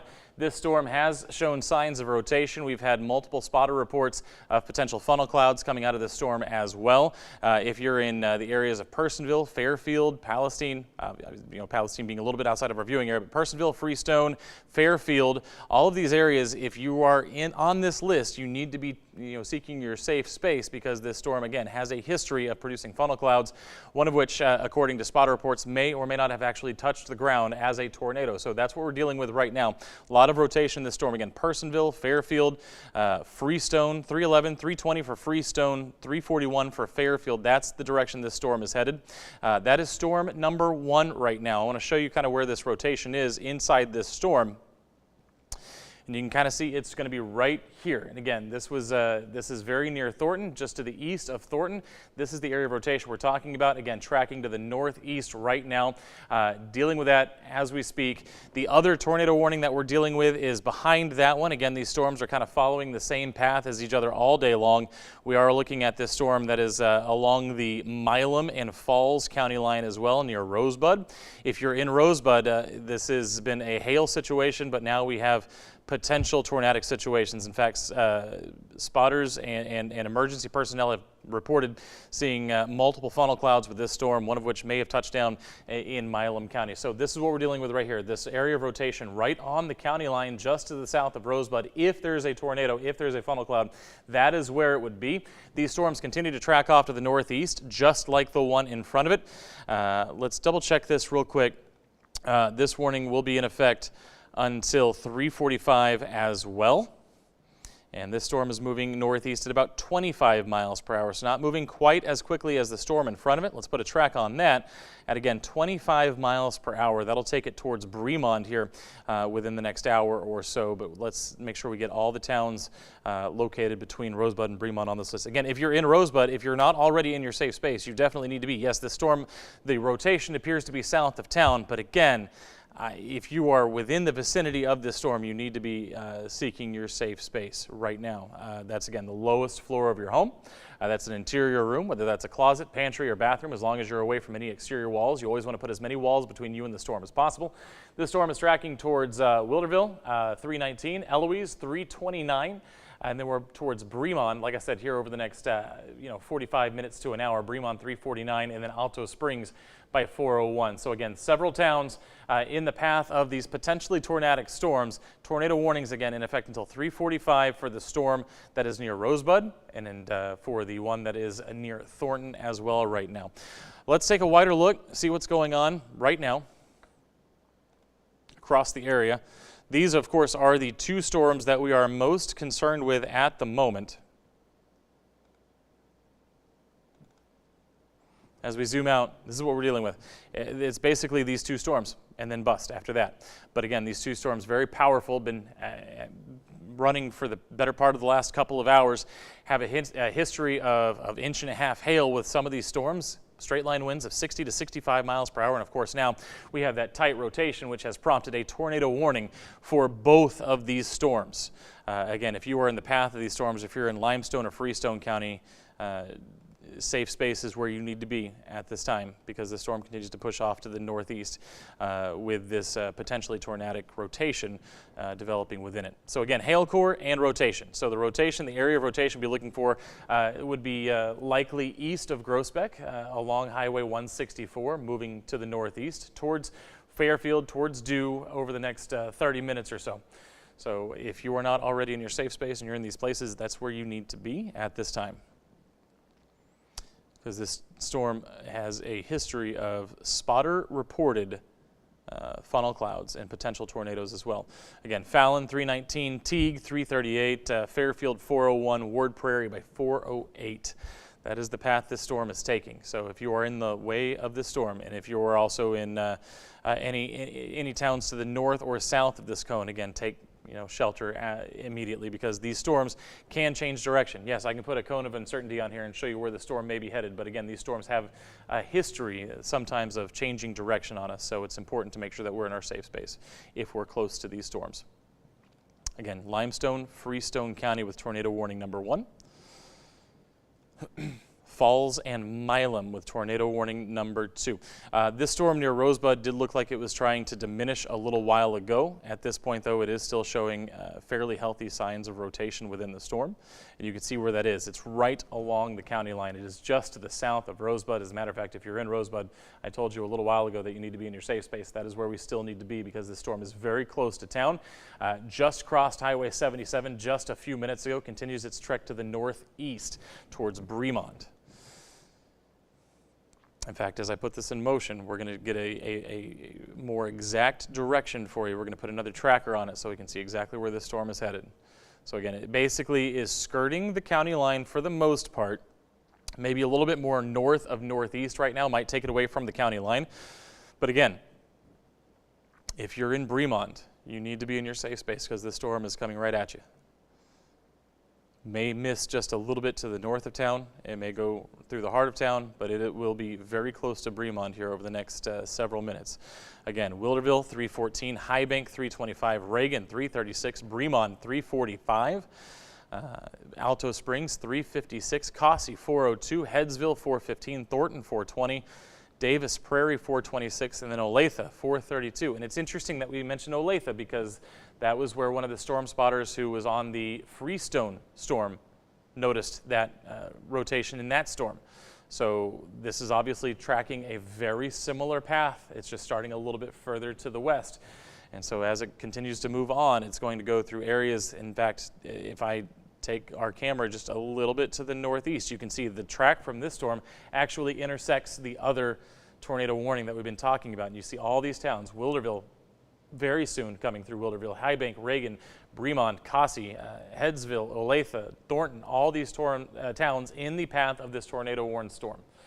So that is what we continue to deal with at this hour. Let's go ahead and just take a look at our reflectivity, put this in motion. You can see, in addition to the rotation, we've also talked about hail. We're also talking about very heavy rain with these storms. What that means in these tornadic situations, if there is a tornado, again, we've had reports over the past hour or so of funnel clouds. We don't necessarily have anything confirmed at this moment, but if there is a tornado embedded in these storms, they're going to be harder to see because of the heavy rain. That is important to remember. You may not see this coming, so if you hear the sirens, if you happen to be on the 6 Plus app right now and you're in your safe space, you're hearing us talk, make sure that you're paying attention to these things, because if you are, and don't do this ever, but if you are trying to see this storm, you may not see it until it's too late because of the rain-wrapped effect. So make sure that you are in your safe space right now. And again, if you're following us on the 6 Plus app or on a mobile device of some sort, whether it's kcntv.com or whether it's Facebook Live, you need to be in your safe space right now because these storms are headed again towards Olathe, towards Bremond, et cetera, et cetera. In fact, let's track them again just to get that list of towns one more time. Again, 2 tornado warnings in effect until 3:45. And so we'll stay with you either until those are allowed to expire or until these storms move on. So this the storm in the back, 25 miles per hour, moving northeast, moving towards Wilderville, 317. Very soon. High Bank 329, Reagan 339, Alto Springs 359, Cossey 405, Headsville 418, Thornton 423, Davis Prairie 429. The storm in front, moving at about 35 miles per hour. We'll put a track on it. And again, we want to zoom in. We want to see where that center of rotation is. And again, these storms looking a little more disorganized than they did before. That could be a good sign. Again, if we're seeing rotation, it's going to be just to the east-northeast of Groesbeck, most likely, north potentially of Highway 164. So if we track from there, Fallon, 323, Teague, 342, Fairfield, 405, Ward Prairie, 412, Butler High School, 427, same for Red Lake, Tennessee Colony, 453. Now, as I'm looking at this, what I want to do is I want to pull a different radar in for this velocity scan to see if I can get a better look at this, because it's entirely possible I can get a better look from a different site. And it's, as we look at it, again, okay, so similar area, but again, maybe just a little bit more north of 164, perhaps right there along 164. But again, the Highway 164 area, that's where we're looking at these storms, at this potential area of rotation. Again, not necessarily the tightest or the cleanest image, but again, we have the potential to see these storms tighten up, become tornadic, much like they did on Friday. This is a very similar situation to Friday. In fact, we had widespread showers and thunderstorms that developed as they entered into slightly more unstable air. That's exactly what we're seeing out there today.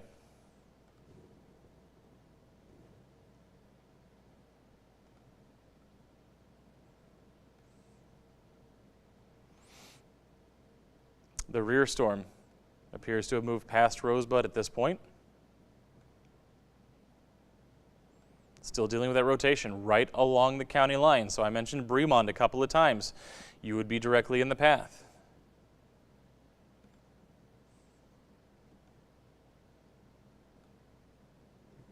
Again, Eloise, Bremond, 325, 345 with this storm. So that's why we continue to track it here, because that rotation is still showing as fairly tight here, right along the county line between Milam and Falls. Very soon, though, we'll cross into Robertson and Falls.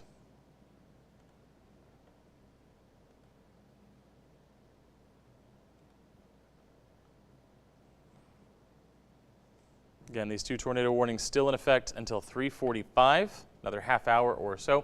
And of course, we will stay with you until either they are allowed to expire or until we have some resolution, whether that's moving out of the area or whatever that might be.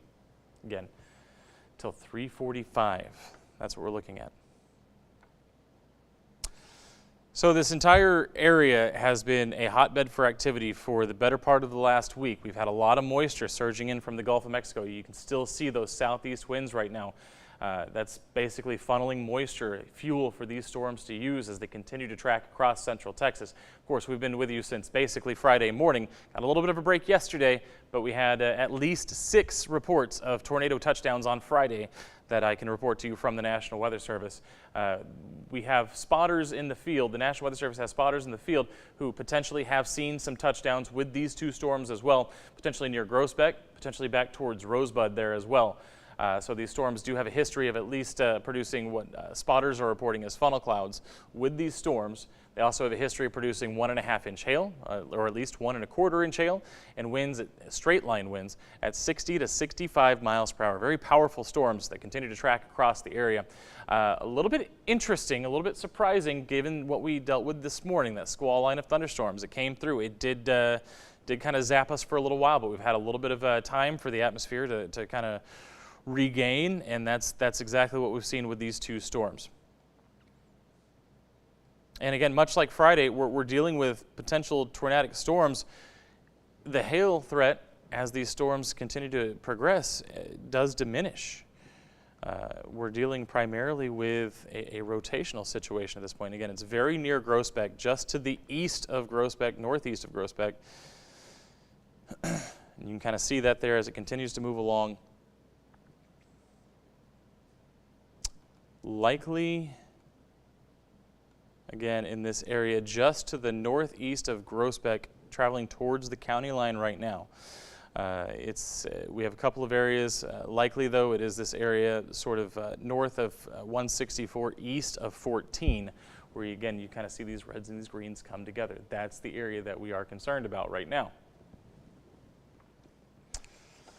Continues to track to the northeast at 35. So we track it. Again, Fallon, Teague, Fairfield, Ward Prairie, Turlington, Red Lake, Butler High School, Yard School, all of these, obviously the school is probably not in session today, but any of the towns that you see on this list, if you are in those towns, you need to be in your safe space because this storm is headed towards you and it does have a history of producing funnel clouds and potential tornadoes as well. Not just that, we talked about the hail as well. Hail has diminished a little bit, but it's still, half inch or greater, so that's going to do 2 things. One, it's obviously something that can be painful. It's something that can be damaging.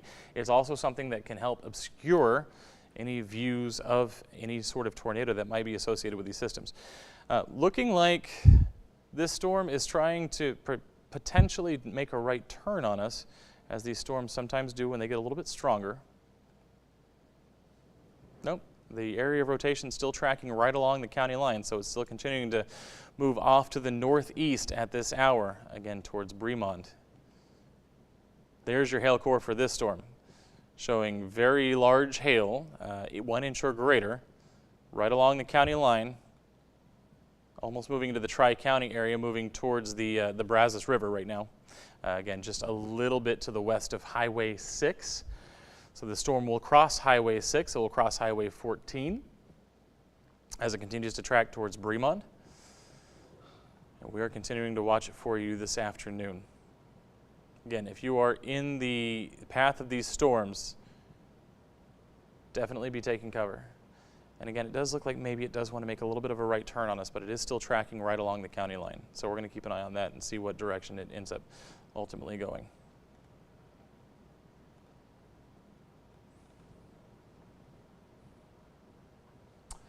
So again, Severe thunderstorm warnings for parts of Falls County and Milam County, Freestone, Limestone and Freestone counties. And these are the two storms, again, that have the areas of rotation associated with them. But again, these severe thunderstorm warnings tell you as well that we are dealing with strong straight line winds and the potential for large hail as well, 1.25 inches on some of our scans. So very large hail, damaging hail, as these storms continue to track along. These tornado warnings are in effect until 3:45, so another 20 minutes or 30 minutes or so. Continuing to track.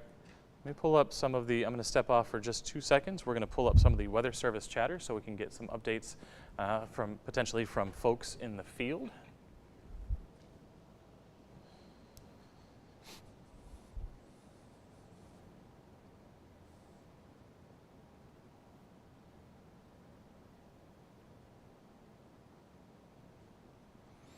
Again, tornado warnings in effect for Falls County, Milam County, Limestone, and Freestone counties. If you are located in the paths of these storms, you see the two red boxes towards Bremond and towards Fairfield. If you are in the path of these storms, you need to be seeking shelter. You need to be in your lowest floor of your home, in an interior bedroom or bathroom or closet of some sort, because these storms are tracking and they do have a history of producing funnel clouds, as indicated by spotters in the field. They also have a history of 60+ mile-per-hour winds and 1 1/4 inch hail, so half-dollar sized hail as well. So we're going to change our radar product just a little bit. Take a slightly different look at these storms. So you can see here, just a little notch developing here, and this is what we sometimes refer to as potentially, and again, it may not be, again, it may just be something else that we're seeing on the radar, but potentially an inflow notch there where you're starting to get some of those wraparound winds. So that's where we're looking, kind of that area of rotation, and it's, again, just south of the county line right now. Mostly rural populations, but again, heading towards Bremond. So that is a populated town. If you're familiar with the Highway 14 corridor, it's very close to where Highway 14 meets Highway 6. It is a heavily traveled area. If you have to go that way, don't at the moment. Let's give these storms time to run their course before you take off. And again, I'm just trying to get into my National Weather Service chat on a different computer so I don't have to keep leaving the screen.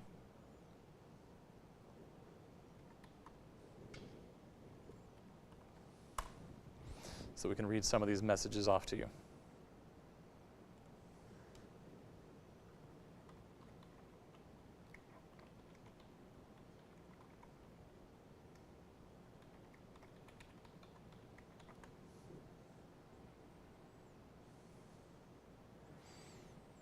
So again, this area of rotation, it's getting a little further south of the county line. Again, some indication that maybe this storm is trying to make just a little bit of a right-hand turn on us as it continues its travel to the northeast, now a little bit more east of northeast, as again, it makes just a little change in direction.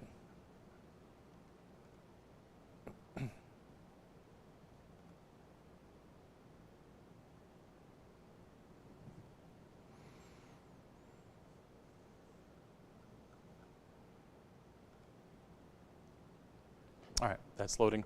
Again, let's put a tracker on this. Again, I'm going to change the direction of it just a little bit based on some of the most recent data. Again, Hammond by 340, Bremond again 350. So sort of the same time frame there that we were looking at before. Petaway by 409, that's this storm. And the storm in front, that was moving through Limestone and Freestone County. Tornado warning still in effect as it moves into Freestone County. We're going to double check and see if that's been extended. Likely it has not. 3:45, so same time frame. Then we're going to take a look inside the storm. This one, it's been a little bit more difficult to see the rotation inside the storm, but this is the one that I think we've had the most confirmations or spotter information about seeing funnel clouds with these storms. So we're going to change our velocity product to get a better look inside.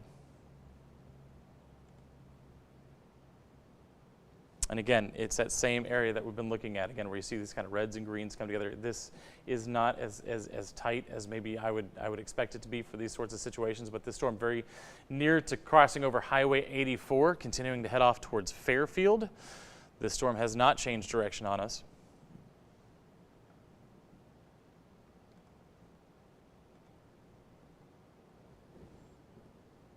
And again, logging into our National Weather Service chat so I can get more information for you from people that are out in the field. Obviously, we can look at radar all day long. We can talk about our reds and our greens, our velocity, but eyeballs in the field work so much better.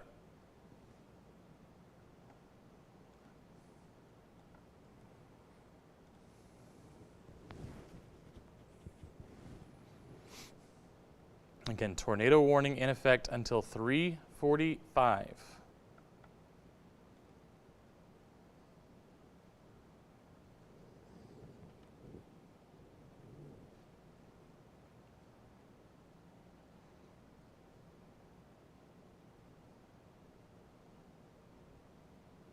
Right. All right. Okay, so this is from just a few minutes ago. Circulation east of Groesbeck about to cross into Freestone County, at which point will pull limestone out of the tornado warning, currently located about 5 miles south of Teague. 5 miles south of Teague. So that was about 8 minutes ago. So again, it's this area we've been talking about this whole time. 5 miles south of Teague. You can see again sort of this wraparound activity in our velocity scans. That's where we're looking right now. Again, coming up on Highway 84 here, and then potentially towards I-45 very soon. So that, of course, would be a bad situation. So if you have to travel on I-45, I would delay that for at least the next 20 to 30 minutes or so.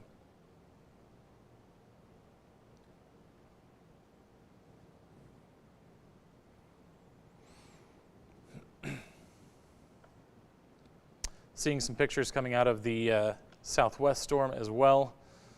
Pretty well defined looking structure on this storm from the pictures that I'm seeing. And again, this picture looks like it's from about 8 miles southwest of Bremond. 8 miles southwest of Bremond. So we're going to take a look back at that other storm as well. You can see flash flood warnings being extended as well through parts of Falls County and into Limestone and Freestone counties as well. And again, it's just seeing the shape on this storm. Again, perhaps a little bit of an inflow notch there. Again, there's your hail core a little bit further to the north. So this area down here south of the county line coming up on the Brazos River, that's the area that we'd be looking at. So as we look at our velocity scan, once again, we're going to change this back to our Colleen radar so we can get a better look since it's closer.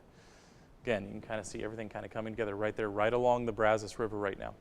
So if we were looking for this activity, that's where we'd be looking. And again, about 8 miles to the southwest of Bremond is where that spotter location was when he sent the picture to the National Weather Service. So this storm continues to track to the east-northeast.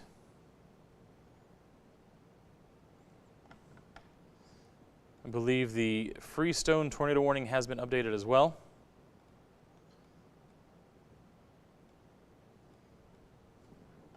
And as of 3:15, so again, going back a little ways,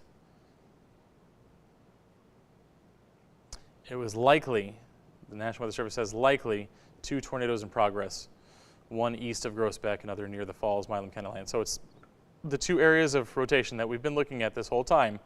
Again, the National Weather Service is saying likely that there was a tornado associated with these 2 storms. Okay, so they did go ahead and take Limestone County out because the storm has crossed the county line, but still in effect until 3:45 for Freestone County. And they did jog the track of this storm just a little bit further south, it looks like.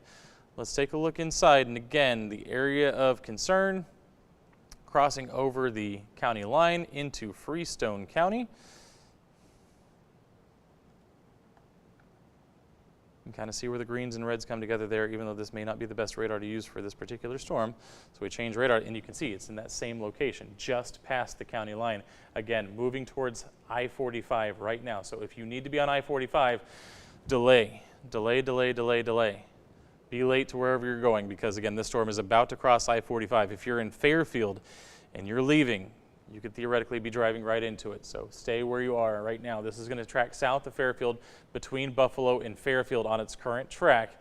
If it hangs a little bit of a right turn, might impact Buffalo, but I don't think that's going to be the case. I think it's going to come across I-45 between Fairfield and Buffalo. So that's what we're expecting right now as the storm continues to track basically to the northeast. It's a little more east of northeast than it was before, but it is still tracking basically to the northeast at this time.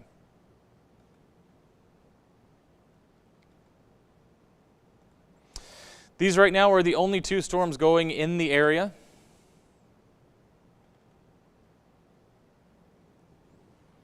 We have a little bit more rainfall in southern Bell County, southeastern Bell County, but other than that, a little bit of rainfall. These two storms are the ones that have our attention right now because of the tornado warnings in progress, because they are showing signs of rotation, signs of potential tornadic activity within these storms, and of course the other aspects of it are the hail and the straight line winds as well. Straight line winds in excess of 60 miles per hour. Hail as large at times as 1¼ inches. So you can see they've updated this tornado warning just a little bit. They've taken Milam County out. Now it's Robertson County and parts of Southern Falls County. So there's our little cone of uncertainty, so to speak. You can see it does include the town of Bremont. It's going to move that direction. And again, we always look for these little pendant shapes. This is where we're looking for the potential of that tornado. Is going to be in this area right here, just north of Jones Prairie. And you can see these storms do continue to track to the northeast. Made a little easterly jog a little while ago, but again, basically to the northeast right now and looking for where that rotation would be. Again, you can see where it is, right there, right in the Tri-Counties area, right along the Brazos River and into Milam County, Robertson County, and then parts of Falls as well. So this area right here is where everything looks to be coming together. And again, as this tracks northeast, it is heading effectively towards Bremont. It will cross Highway 6, it will cross Highway 14, this area of rotation will, and of course, we know for A&M students, faculty, and everybody else, Highway 14, Highway 6, highly traveled highways on the weekends as people go back and forth from Texas A&M back up to Dallas-Fort Worth and areas north of there as well. So again, we're tracking this as it continues to move into what could be a highly trafficked area here on this Sunday afternoon. Hopefully everybody's been staying weather aware and has knowledge of this situation and is making sure we're not traveling into these situations right now.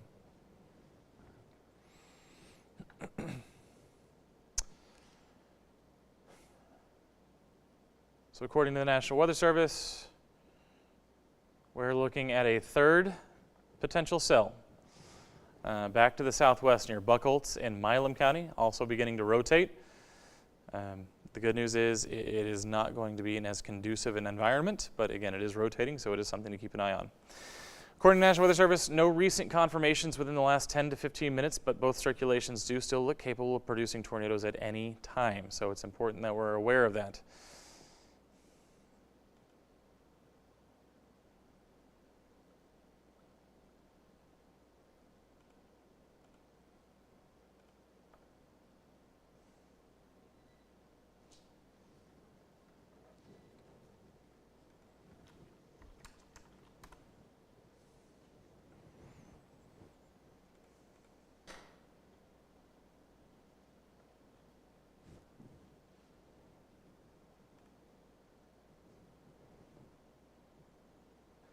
Okay, we do have some video posted to Twitter of the storm east of Groesbeck showing some fairly impressive structure from about 15 minutes ago. Again, we don't have confirmation within the last 10 to 15 minutes of any tornadoes on the ground, but again, the rotation we're seeing with these storms, you can still see it on your screen here, just to the southeast of Rosebud along the Tri-County line there, that is what is showing as very strong rotation, again, moving towards Bremond, perhaps the south side of Bremond, but again, if you're in Bremond, you need to be in your safe spot, in your shelter-in-place spot. Whether that, again, is the lowest level of your house in an interior room, whether that's some sort of storm shelter, whatever that is, we need to make sure that we're there because this storm is heading your way still. We thought it took a little bit of a jog to the right, but again, still traveling its northeast path. Time again to check on what is happening in parts of Limestone County and Freestone, well, not Limestone County anymore, it's moving into Freestone County at this point. But we do need to check on Freestone County because that was the other tornado warning we've been tracking, area of strong rotation with that storm as well. And for this, you can kind of get the idea of the area here. It's going to be just right here. And it is moving northeast, so again, Fairfield could be in the path of this potentially tornadic storm, this tornado-warned storm at least. What I do want to do, though, is I want to change radars for this storm. And it's interesting because these storms aren't terribly far apart, but they're far enough apart that we definitely want to make sure that we're using the correct radar for these storms. You can see as this gets closer and closer and further north, closer and closer to DFW, it gets a little bit clearer, this image here, as we go to the DFW storm, DFW radar. So let's zoom in. We know it is traveling towards potentially some roadways there. I'm going to give you an idea of where, though. It looks like we're in the area of 179. South of Teague, near the town of Dew, crossing I-45 potentially right now as well. So again, I-45, highly trafficked road.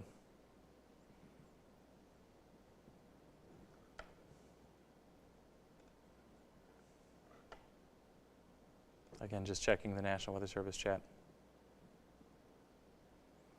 Okay, this is coming from 3:33.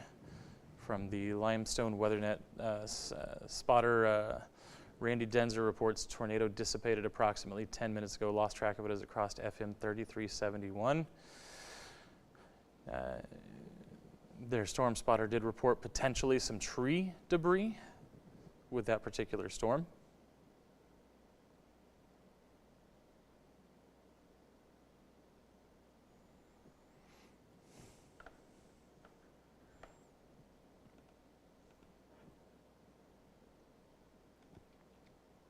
So again, indeed a tornadic situation. We have seen reports of spotters seeing funnel clouds, potentially a couple of touchdowns with these storms. You can see the tornado warning for the southwestern storm, the one that was through Robertson, Milam, and Falls. That tornado warning has been extended through a significant portion of Robertson County. So that storm still showing very strong signs of rotation. This is now until 4:15. So this tornado warning lasts until 4:15.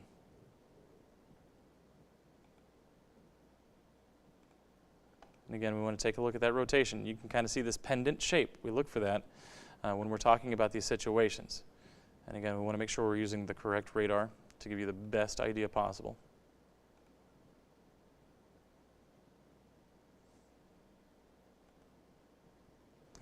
So again, there you see, again, a little bit of this pinwheel action that we're seeing again, now coming up close to Highway 6.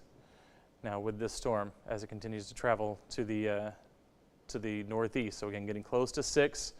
Looks like it's going to be just to the south of Bremond, but if you're in Bremond, again, we've been saying for the past 20 minutes that you need to be in your safe space because again, this storm could track through at least the southern parts of Bremond. So again, make sure you are in your safe space at this time as it continues to track to the northeast. Let's put another tracker on it.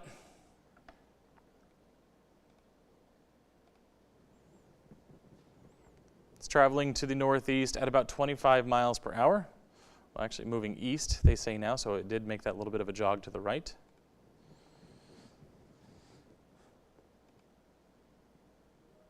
So we're going to follow this path the next hour and a half. Hammond, 337, Tidwell Prairie by 345, Post Oak School, 403, Petaway by 405, Easterly, 423, Ridge, 433, Marquez, 446, Flynn by 501, and Carver School by 505. And even though you don't see Bremond listed on here, you need to be in your safe space. This is just just to the south of Bremond near Hammond is where we're seeing this center of rotation right now.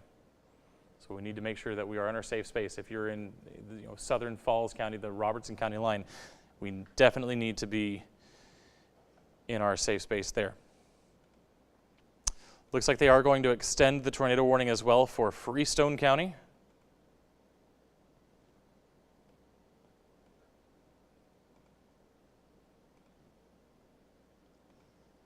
Even though we had spotter reports that that tornado dissipated, it is still entirely possible that it could redevelop as this continues to track towards the Trinity River through Freestone County.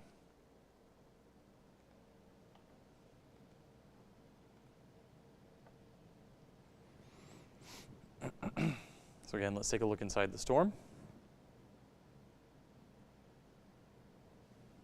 Again, it's this area, again, crossing I-45 that we've been watching all through the afternoon. So now crossing I-45 as we speak, potentially. There's a couple of areas I'm looking at. There's this area which could show some side rotation, but this area as well also looks favorable potentially for some for potential rotation there as well. So that's along 179, I believe.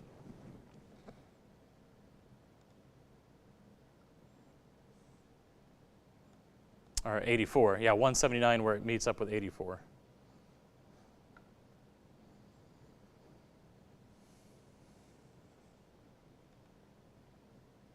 And again, moving off to the northeast right now. Interesting about that secondary location I showed you did appear to be somewhat within the hail core, which would be interesting. Obviously, these storms are usually a little bit more southern in the storms. Again, so extended to 4:15 at this point. So both tornado warnings in effect until 4:15. This lead storm moving at about 35 miles or 30 miles per hour, so we're going to track it.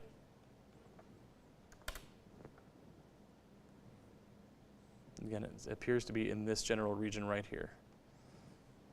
Track it for the next hour. Due, Turlington, Red Lake, Massey Lake, Tennessee Colony, Providence School. That is the track this storm is currently on. If you're in any of those locations, we definitely need to be in our safe space as we speak. And again, you can kind of see on the reflectivity some of the signatures we look for, perhaps a little bit of an inflow there that we're looking at. And again, the hail core just a little bit to the north, so we're again looking generally in this area right here, just along I-45. Perhaps along Highway 179 as well.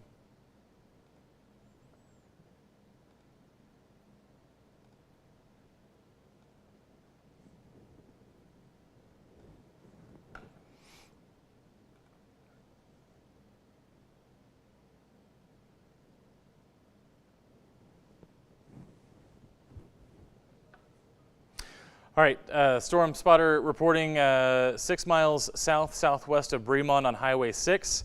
Weak tornado crossing the highway, stopping traffic. Now lost sight of it due to road options. No damage reported on this one, but again, did cross Highway 6 just a little while ago. And again, still watching this area in the vicinity of 84, 45, and Highway 179 for potential tornadic activity as well. So this storm, again, continues to track, has not weakened at all.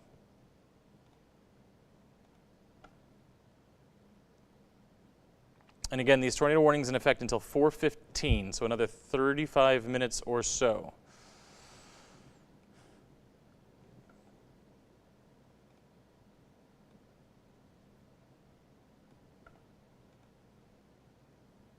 Again, this particular storm looking very impressive on radar as well. Again, so our storm spotter report, 6 miles south of Bremond, that tracks crossing Highway 6, so coming through right through here. So yeah, the area we've been looking at right in this space, if that spotter report is accurate, then that is exactly where we'd expect to see that rotation, where we'd expect to see that potential tornado is right there just to the south of Bremond. Again, still tracking to the northeast. I would still, if I was in Bremond, still be in my safe space. You don't want to leave that safe space just yet. Storm still in the vicinity, can still be dangerous, and of course hail still a concern as well. We haven't talked about that in a minute, so let's take a look at what our hail cores are doing right now. You can see very large hail right over Bremond. Again, these storms are capable of more than just tornadoes. They're capable of very large hail as well, 1.5 inches, very large hail. Again, severe criteria is 1 inch, so that's a full 33% larger than that.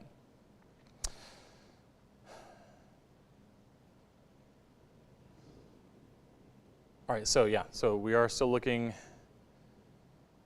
at those two areas of circulation.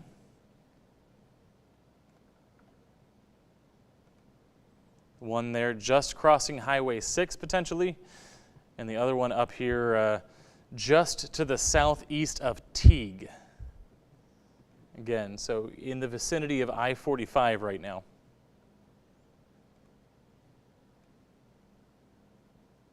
Again, you can see where the hail is falling in this storm as well, just near Dew. Again, hail up to 1.5 inches. Another issue with these storms as they continue to track across the area. So again, this is where we're looking. We're looking at this area right here, right around Teague, near Dew, near I-45. This is where, if we're seeing that rotation, this is where it's going to be located. And that's where we have to continue to watch this afternoon as this storm continues to track to the east. Now, once it crosses the Trinity River, that moves into parts of deep East Texas, and then we will focus primarily at that point on the other storm, as the viewership there would be watching the Tyler news stations once it crosses the Trinity River. So we're going to keep an eye on it here for the next several minutes, but until after that point, after the storm crosses the Trinity River, our focus again becomes this storm down here, now moving through parts of the Brazos Valley.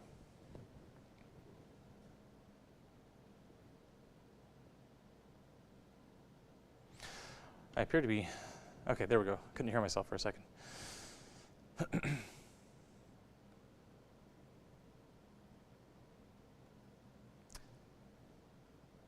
Hey Rob, can you hear me in the back? Are we on KAGS or are we just on KCEN right now? Can we get on KAGS too? Okay. Sorry, it's in Robertson County, which is part of the Brazos Valley, so I want to make sure that we're reaching our full audience.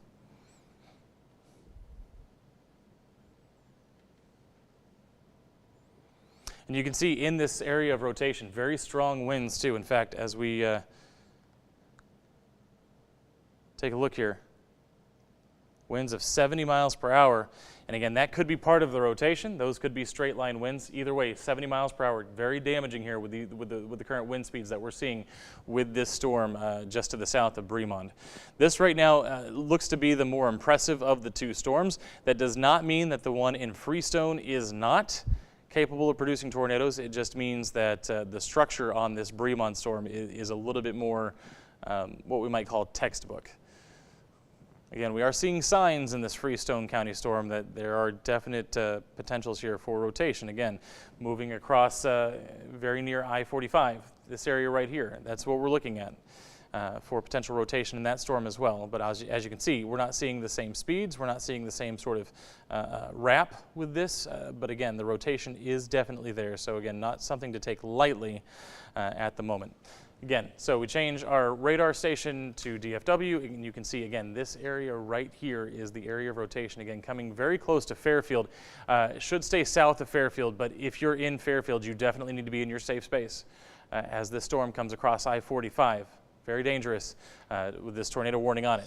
A lot of rotation has been seen with these storms throughout the morning and through the afternoon, and it continues here in the now at 3:45.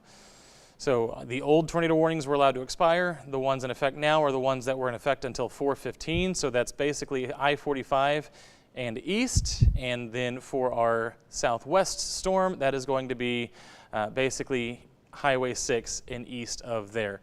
So what we want to do is, now that these storms are holding together, we want to put another track on them to see where they're headed and potential timing for their arrival. So again, we look for that area of rotation. We have a good feeling from our storm spotters that this storm has crossed Highway 6. So we put a track on it. Again, Petaway by 404, Bald Prairie by 418, Ridge 427, Marquez 438. And those I still have that set to 30 miles per hour because the last storm was 30 miles per hour. This one's actually moving at 25.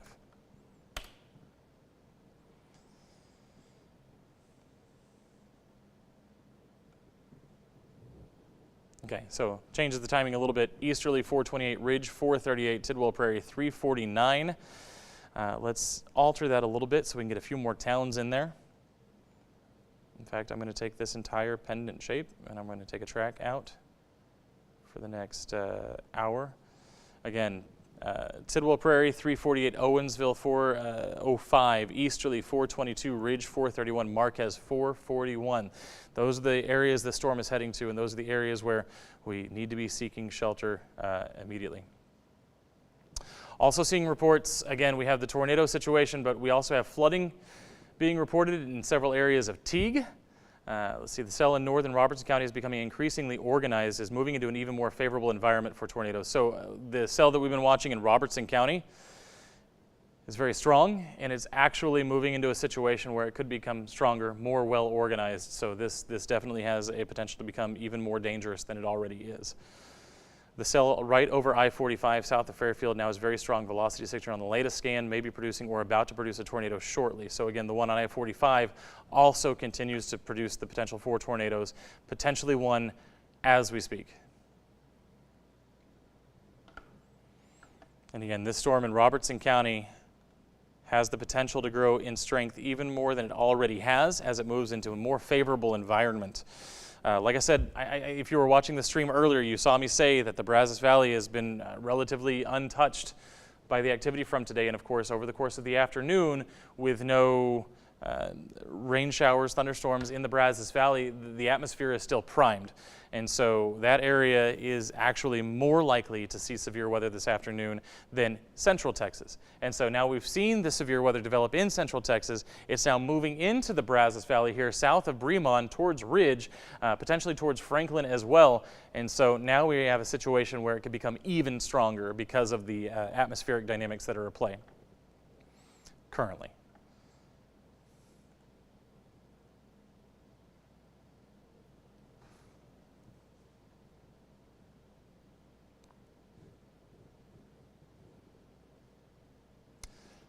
Just checking on some messages.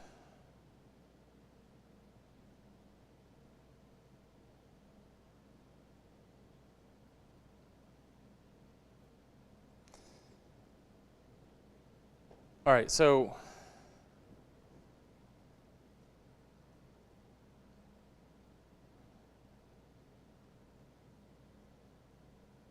trying to make a decision.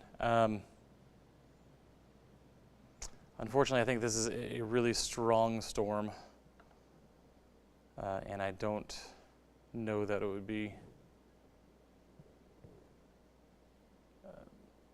favorable to go back to streaming, unfortunately. So I think we're going to stay with you on this one because this storm has the potential to get even stronger as it goes.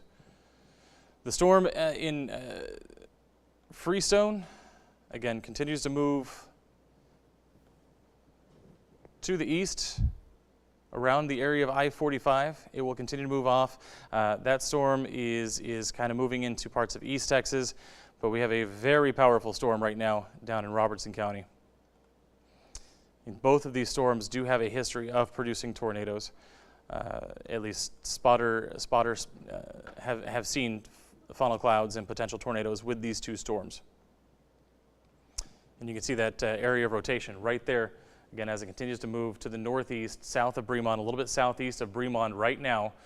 So that's where the situation is with this particular storm. And again, not just the rotation, not just the potential for tornadoes, but also very large hail in this storm as well, being picked up by our Doppler radar. Up to 1.4, 1.5 inches, an inch and a half possible. So we are dealing with very large hail. We're dealing with the potential for tornadoes with these storms.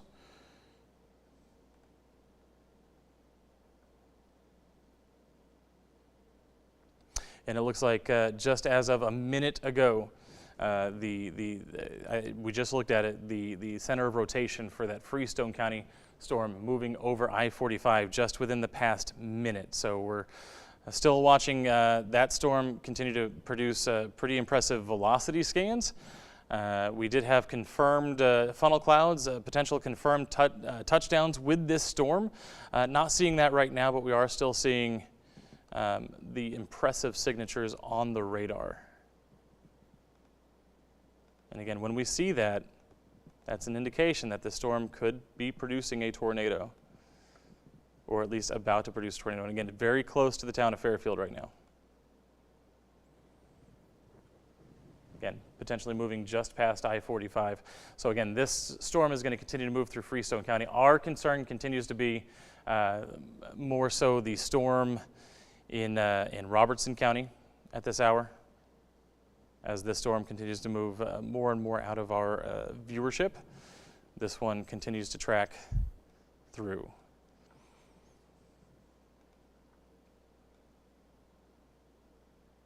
Hey, Rob.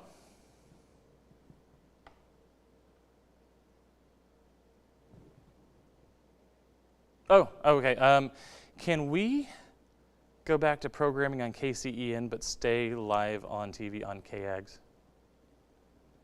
Okay. Yes, please. So since this storm has moved into Robertson County, we're going to take KCEN viewers back to their programming, but we're going to stay on in the Brazos Valley as long as this storm continues to move across parts of Robertson County.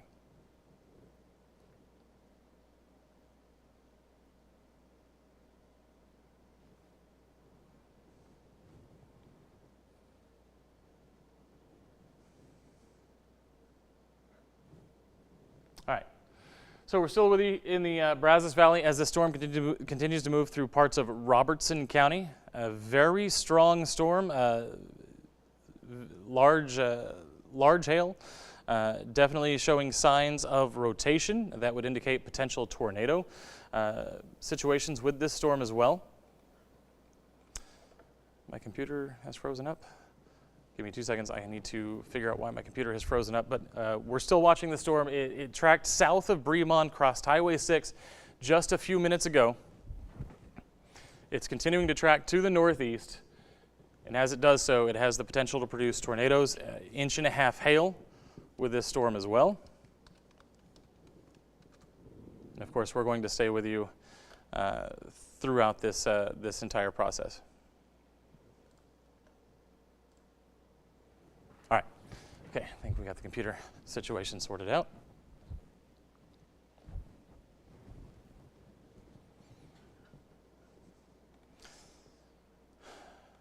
Perhaps not.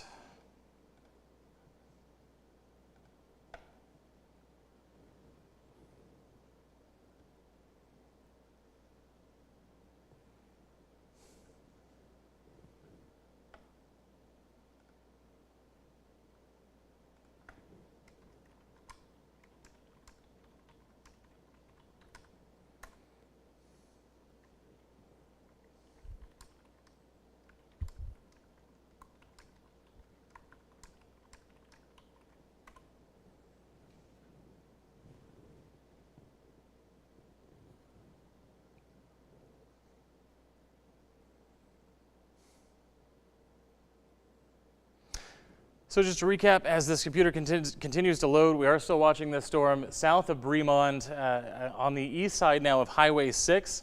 Continues to track east-northeast, and as it does so, it has the potential to produce tornadoes.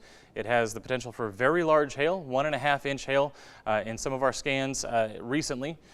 So we're continuing to track this storm as it continues to move through parts of the Brazos Valley here, through Robertson County, northern Robertson County, for the next several minutes. We're also still on our 6 Plus stream on Facebook and on 6 Plus and on KCENTV.com.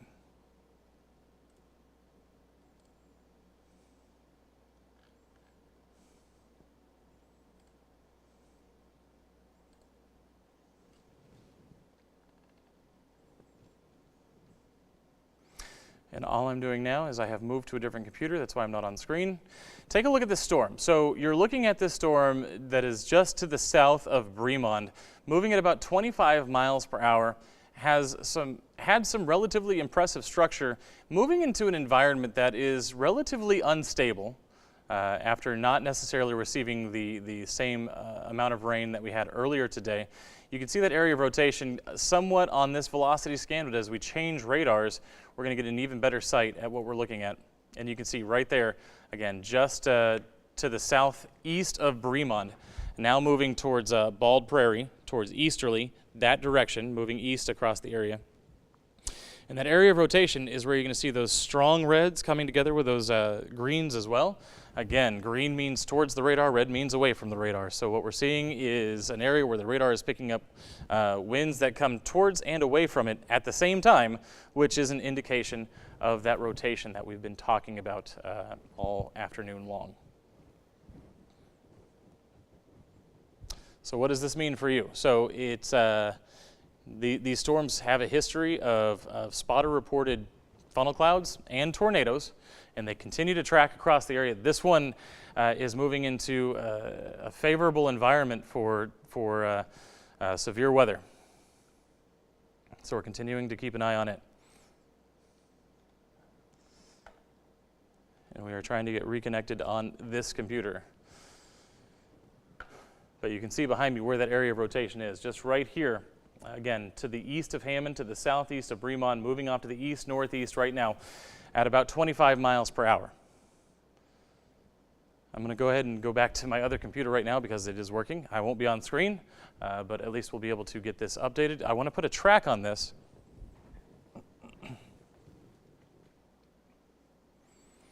So you can see where it's headed and a general idea of when we expect it to get there.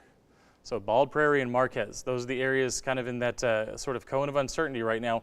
423, 447. So as these storms continue to track across the area, we are coming right up against the 5 o'clock news.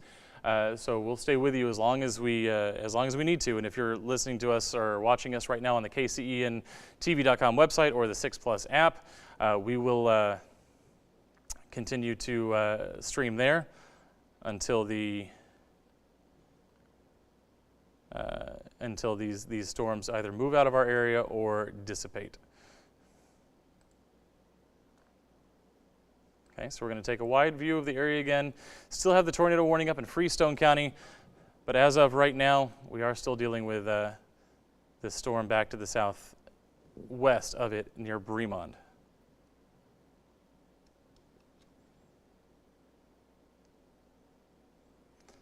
And again, these storms tracking to the northeast at about 25 to 30 miles per hour at this time. So not moving terribly quickly, and with a history of tornadic activity, of very large hail as they have moved across. So that's what we're dealing with. Again, a quick recap. We had our squall line of thunderstorms come through early this morning. As it did so, it wasn't necessarily severe. However, we did have lots of rain, thunder, lightning, wind come across the area this morning. Now, here in the afternoon, we're seeing sort of our round two. This has been more severe. We've seen hail reports, we've seen wind reports, and now, of course, we are tracking two separate tornado warnings across the area. The one, of course, that we're focusing on right now is the one down south of Bremond in Robertson County. That one is very much still a problem for our area. The one in Freestone County is moving out of the viewing area as we speak, has crossed I-45. And so we are continuing to watch this Bremond storm as it moves across the area.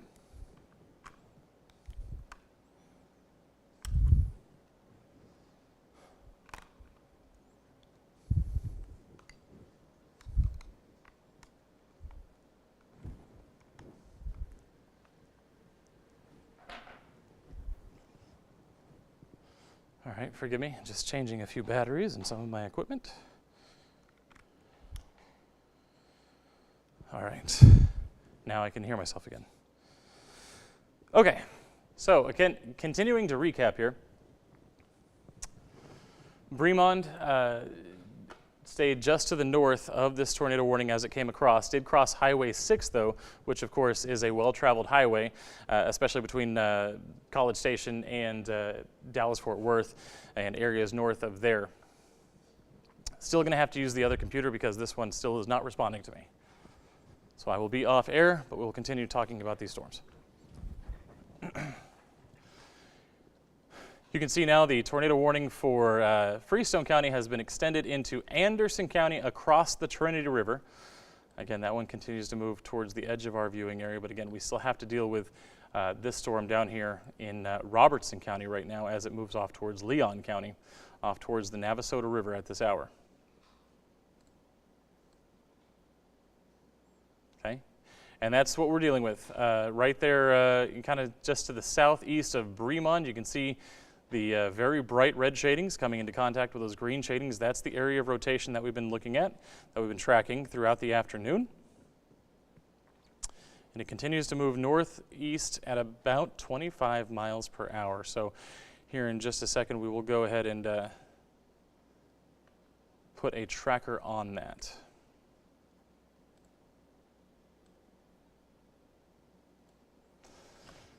So as I'm looking at this, it has broken down a little bit. I will say that. It is not the same very tight rotation that we were seeing before. However, this is still a very favorable environment.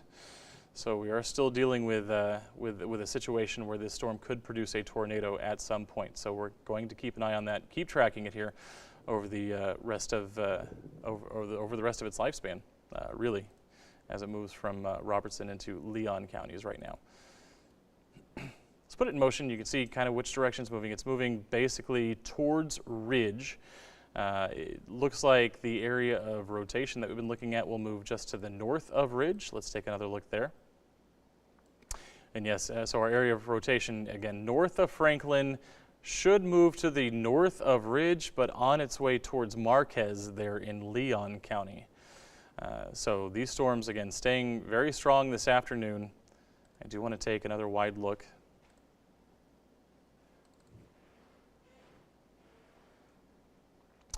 And as we do so, you can see more moisture streaming up through the Brazos Valley right now, coming from the San Antonio area. So you can see it is a favorable environment for at least thunderstorm development. So that's why we're having to keep an eye on this for such a long time, because these storms are moving out of central Texas, which got the heavy rains and the thunder and lightning this morning, but now they're moving into the Brazos Valley, which has a relatively favorable environment for thunderstorm development. In fact, as we take a look at our latest forecast model,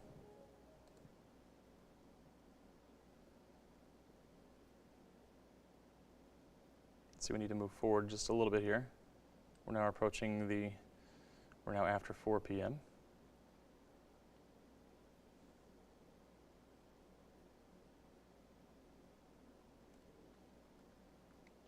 So what we expect to happen is these storms continue to move across here. Maybe some redevelopment here over the next couple of hours as well towards the 8 o'clock, 9 o'clock hour, and then they will start to move out as we head towards the late night hours. So the National Weather Service saying that there is likely to be another warning issued as that storm continues to move from Robertson towards Leon County. So that storm, of course, is the one that we've been focused on for the better part of the day, as it continues to show signs of rotation in its core. Very large hail possible as well. Again, moving, looks like it will move just to the north of Ridge.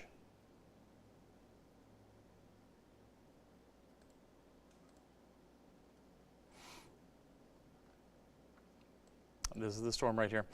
We saw it move across Highway 6 about 15 to 20 minutes ago. And at the moment,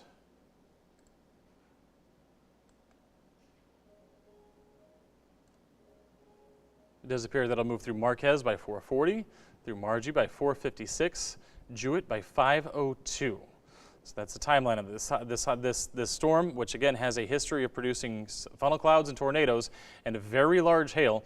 Will be moving across Highway 7, Highway 79, moving on its way towards Margie after it goes through Marquez, again here by about 4:40. Not moving very fast, only about 25 miles per hour. Thankfully moving through primarily rural areas as we speak. But again, a dangerous situation with this storm.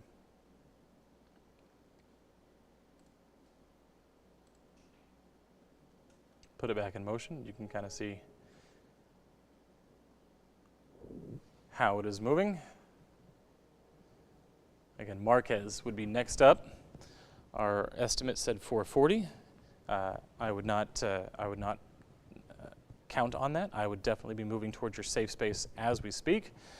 Getting out of, getting indoors, getting down to your lowest level, getting to an interior room as this storm continues to travel to the northeast. And again, we are expecting another warning to be extended through the rest of Robertson County into Leon County here relatively shortly as well.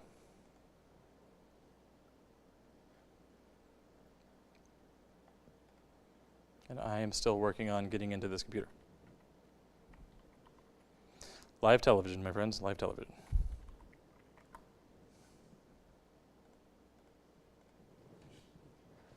All right, here we go. So again, we look for these little symbols, these little signs that we're looking, again, possibly an inflow, what we call an inflow notch, where it's pulling in some drier air. So again, pulling air into the storm in that circulation up to the, just to the north there along the county line. Again, potential very large hail with that area where you see these purple shadings, again, up to 1.5 inches, 1.25 inches at times with the hail with these storms. So it's been very large hail all day as well. The other thing that we're looking at, again, is our velocity scan. That's the tool that we use most often in these tornado warning situations, because what that will show us is any areas of potential rotation. The other thing we can use a velocity scan for is to get an estimate of how fast the winds are blowing within a storm. But in this particular case, obviously we're looking at rotation, and that is what we're seeing, again, in this area. Again, just now moving north of Franklin to the northeast of Franklin, moving towards the Navasota River and towards Marquez.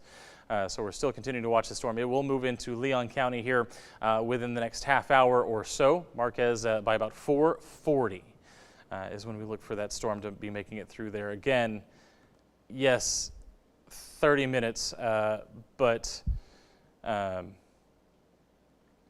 the end of the day, don't wait 30 minutes. Be there now. You always want to make sure you're prepared long before an event would occur. So again, make sure you're making your way to the safe space.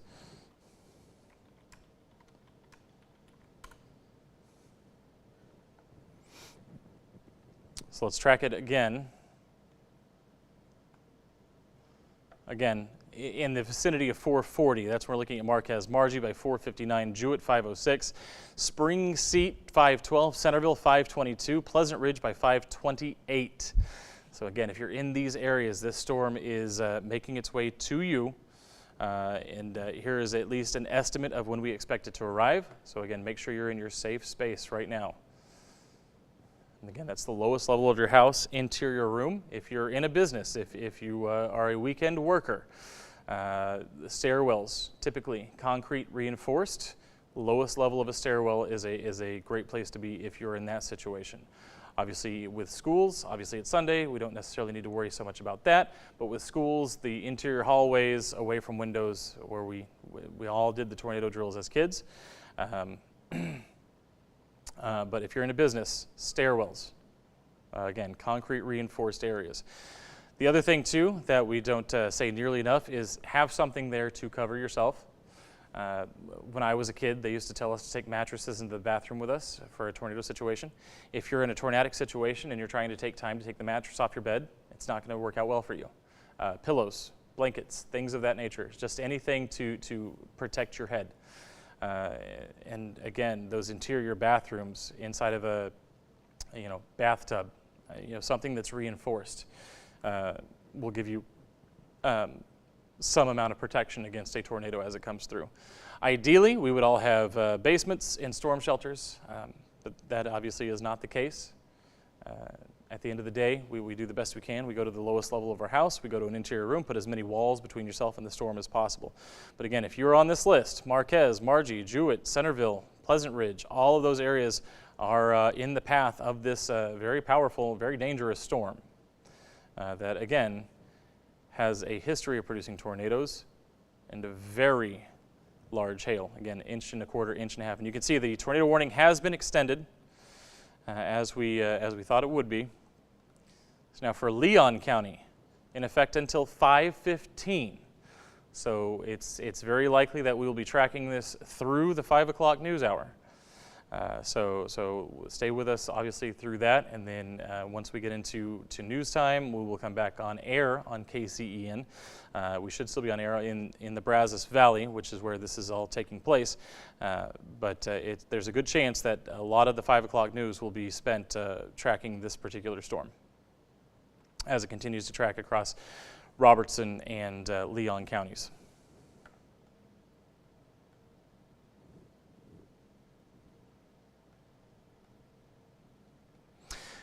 Outside of these two storms, not a whole lot else going on. We are getting some rain redeveloping towards Bell County and Falls County. But right now, the two storms that definitely have our attention are the storm in Robertson County and now moving out of Freestone County and into Anderson County right now. Once these storms make it, respectively, to the Trinity River and to the Navasota River for the southern storm, that is when they start to move out of our viewership, and that is when we will start to transition back into a normal weathercast. Not necessarily normal weather. We are dealing with this throughout the afternoon here in the evening. So, but we'll be able to kind of recap a little bit. But for now, obviously the importance is staying on these tornado warnings.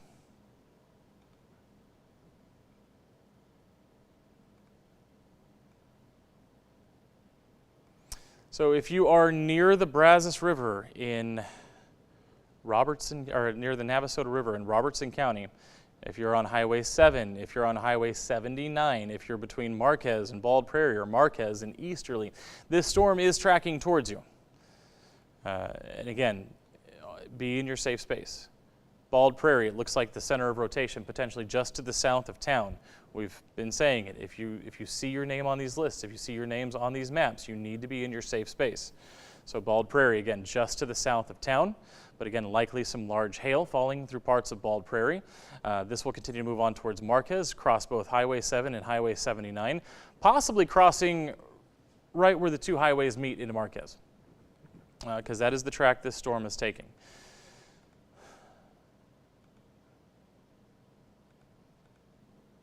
Other concerns, obviously the hail.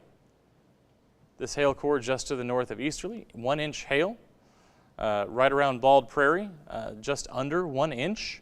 So again, this is quarter-sized hail. This is considered severe hail once it reaches 1 inch. That is damaging hail. Obviously, these storms also have a history of producing damaging winds, up to 60 to 65 miles per hour.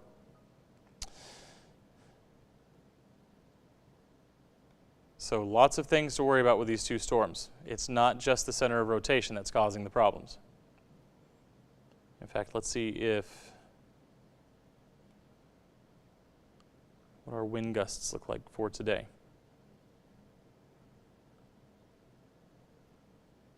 See if any of these storm-related wind gusts have showed up on our list.